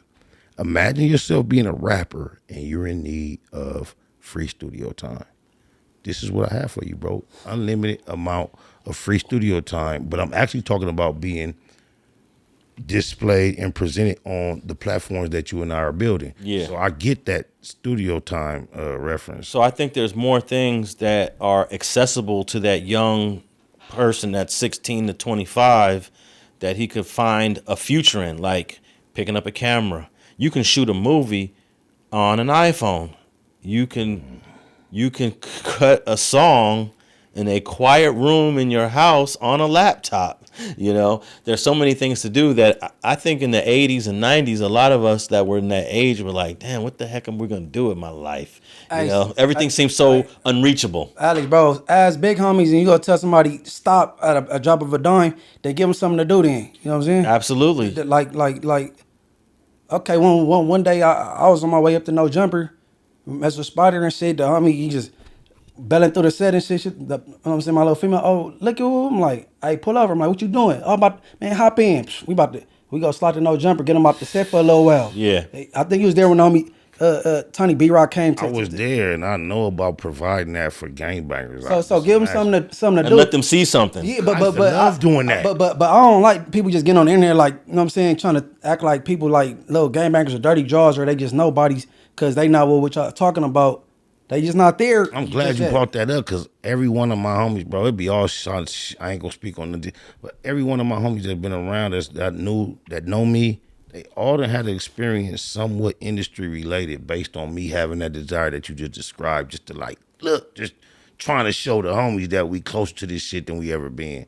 So I know what that feel like, hitting the corner, seeing a homie who, he on some dusty shit, his life easty, burnt out, stressed out. You like, hop in. He have no idea we finna go to a whole nother, And when he get there, you make everybody there treat him like royalty, and making my homies know me for that. Yeah. No, that you gotta respect what people out of life, and then, you know what I'm saying, it take longer for others. That's all I'm saying. Yeah, and then there's also sometimes there's an addiction to the life. There's an addiction to the streets that it's like trying to get off a drug. You can't quit the streets cold turkey sometimes. My name is Spider Loc, and I have an addiction to the streets. Let me ask you a question, Alex, a trivia. When everybody was piecing it up during the riots and all that, what hood absolutely didn't participate at all? You talking 1992? Right. Oh, that's a good one. What hood did not participate at all in 92? I mean, there's a lot of hoods didn't participate. A lot of them said that. Yeah. But they had their party Crips or party Bloods over there. But there's a lot of small hoods for him to try to think about every so hood. many hoods. I couldn't. Maybe the Hoovers. That's what I hope the crowd heard me say groove. I got a story on Well, man, hell no, not the whole. most About of- the most- Swans. The Swans didn't participate. They was absolute. They wasn't with it. But I got family and friends that's been from Swan day one. So Call whether they didn't do it don't do that. I've done it. Don't do it. No, we're not. It's, I don't No, want- not right now. Yeah. Hell no. I'm talking about like you know what I'm saying. That's your relatives. Well, I'm Like, saying it might not have been they're not all relatives, but I'm saying they might not have did it as a banner for the hood, but the back door of the interaction still was a lot of like, I'm gonna miss you if you miss me. I didn't even get. Hey, but that. the '92 truce was really the first full step. Like where we're at now is a descendant of what happened in '92. But that ain't this right now. Not a descendant. It's all related. No, cause no, we come together when we oppressed, bro. How old was you in 92? When we in jail, when some shit like that happened, like in '92, Trayvon Martin, cause the homies was rioting, see in the '60s, and they keep looting it. Like when it's shit like that, we not tripping on each other. How old was you in 92? That's when we come together. How old was you in 92, Munchie? But '92 showed the possibility because this is we got to How old were remember in '91 you would say it's impossible for a Crip and a Blood to be in the same room. How old were you in 92, Munchie? Until them people come and play. How old were you in 92, That's Munchie? the common enemy. That ain't important, bro. I'm just trying to get an idea of your perspective, bro. I was 2 or 3 or some shit. Straight politicking the podcast. hey, no. StreetTV. But look, My 92. niggas. You're saying 92 was a result of the Watts riots. I mean, sorry, the L.A. riots. But what you don't The know, riots, I'm talking about all in each other projects, putting to each other hoods and kumbaya. That was a quick, fast moment, bro. no, but those talks actually started in the late '80s. If you ever About the loan table and shit. No, with the Grape Streets, the Bounty Hunters. If you talk to Aquila Sherrills and his brother Daoud Sherrills, these dudes was at Jim Brown's house. Jim Brown is really the catalyst for the first real Crips and Bloods being in the same room at the same time under Ameri Khan. So what I think of Farrakhan, Jim Brown is the reality of that, the real deal. Jim Brown is the real deal when it comes to this. And I think Jim Brown is really the godfather of L.A. gangs trucing. What's up, Cam? It's on you, bro. You the new version of that, bro. Tap in, big homie. Because they were in his house in 1988, and Jim Brown was trying to figure out a way to bring Crips and Bloods together. That's hard. He the pioneer of gang prevention and intervention. And then guess who his street right hand man was? Michael Exception. T. Rogers from Out the Bit. Ooh, all these- Well, I say Out the Biddy, Rest but in he's also peace. he's both A legend, yeah. Jungle and the Biddy. So T. Rogers was really one of the first interventionists. But Malik Spellman says he was doing it also. I didn't know Malik in the '80s, but Malik also goes way back too. Alex, is your brain and your information compartmentalized like file cabinets or like you know so much about so much stuff, bro? I don't understand. I admire that. Salute, bro. So you disagree? We don't come together when it's some oppressed type thing. No, Survival. I agree. I agree that the like police brutality is some sort of significant event. But or some major racial issue. yeah, man. But what happened in '92? These guys was at the table prior to all of that happened, and then the timing was just perfect. The riots hit, and boom, the brothers came together. They had already been talking for a couple of years. But what great and Bonnie Hunters got to do with the rest of South Central, Inglewood, Long Beach? What they got to do with that? No, that's the issue. Because That's what I'm saying. That's what brought everything together when they seen what happened in '92. It was the media that made that seem like something. Just like when Nipsey died, bro, they were celebrating I don't want to peace. talk about that, bro. I do. No, because Let me make my point though, please. When Nipsey passed, everybody was celebrating peace in LA, not aware that in Watts, the same people you're discussing right now, it was bodies dropped. They had a war going on that same week where they was mourning in Watts the same week we were celebrating peace because of Nipsey's death with the apparent media. You got to remember the media is promoting a lot of this shit, bro. but when you throw things out there, it make it extremely difficult for me to rebuttal. Such as When anybody refer to somebody as the Keyway Christ, I can't really go back and forth with that person. because you're not a keyway. You have nothing to do with what the keyways discuss when you're not around. You have nothing to do with what we present as our Christ. But I grew up as a Christian though, and you said Christ. Okay, but That's what I'm saying. And like, if you grew up as a you Christian- biblical, that's blasphemy. But the word Christ is not biblical, bro. There are many Christs. That's what happened. Okay, so when you hear Christ, what you think of though? What- The average person. I'm not speaking for the average person, bro. I'm speaking when you go to an encyclopedia, it wasn't written for the average person. Those who want exalted knowledge have to educate themselves to understand an exalted perception. Hey, look. All I'm saying is, I'm not big on the Bible. I know God is a jealous You God. ain't no You, keyway. You ain't no keyway. like keyway God's Christ. name ain't Christ, bro. No. Or we'll take that out of it. Anybody that referred to somebody as in a high Me. regard like that, it'd be very hard to even rebuttal anything. Thank you. So I love rebuttals that are difficult. no, because it's held. He held in a high regard. Guess Well, what? How would I even Can I make rebuttal? only for you, my brother? I will explain to you why I make the correlation. Christ died and did things on behalf of others so they don't have to. And as a key way, I think Nipsey led a life and died a death that provides a warning similar to Christ on our behalf. On top of the prophetic things that I would like to attach to him, we'll take that apart. But this is me personally, bro. Christ went to the cross so you don't have to. Nipsey died in his set behind politics so I don't have to. All right. Way shit. Yeah. Okay, y'all. Another episode of Straight Politicking. Make sure you tap into that Beezy interview in the show notes below. All our Instagrams are down there below. Apple, Spotify, iHeart, and wherever you listen to podcasts, we are there, and we out. Black Box, Street TV, Cliche 93.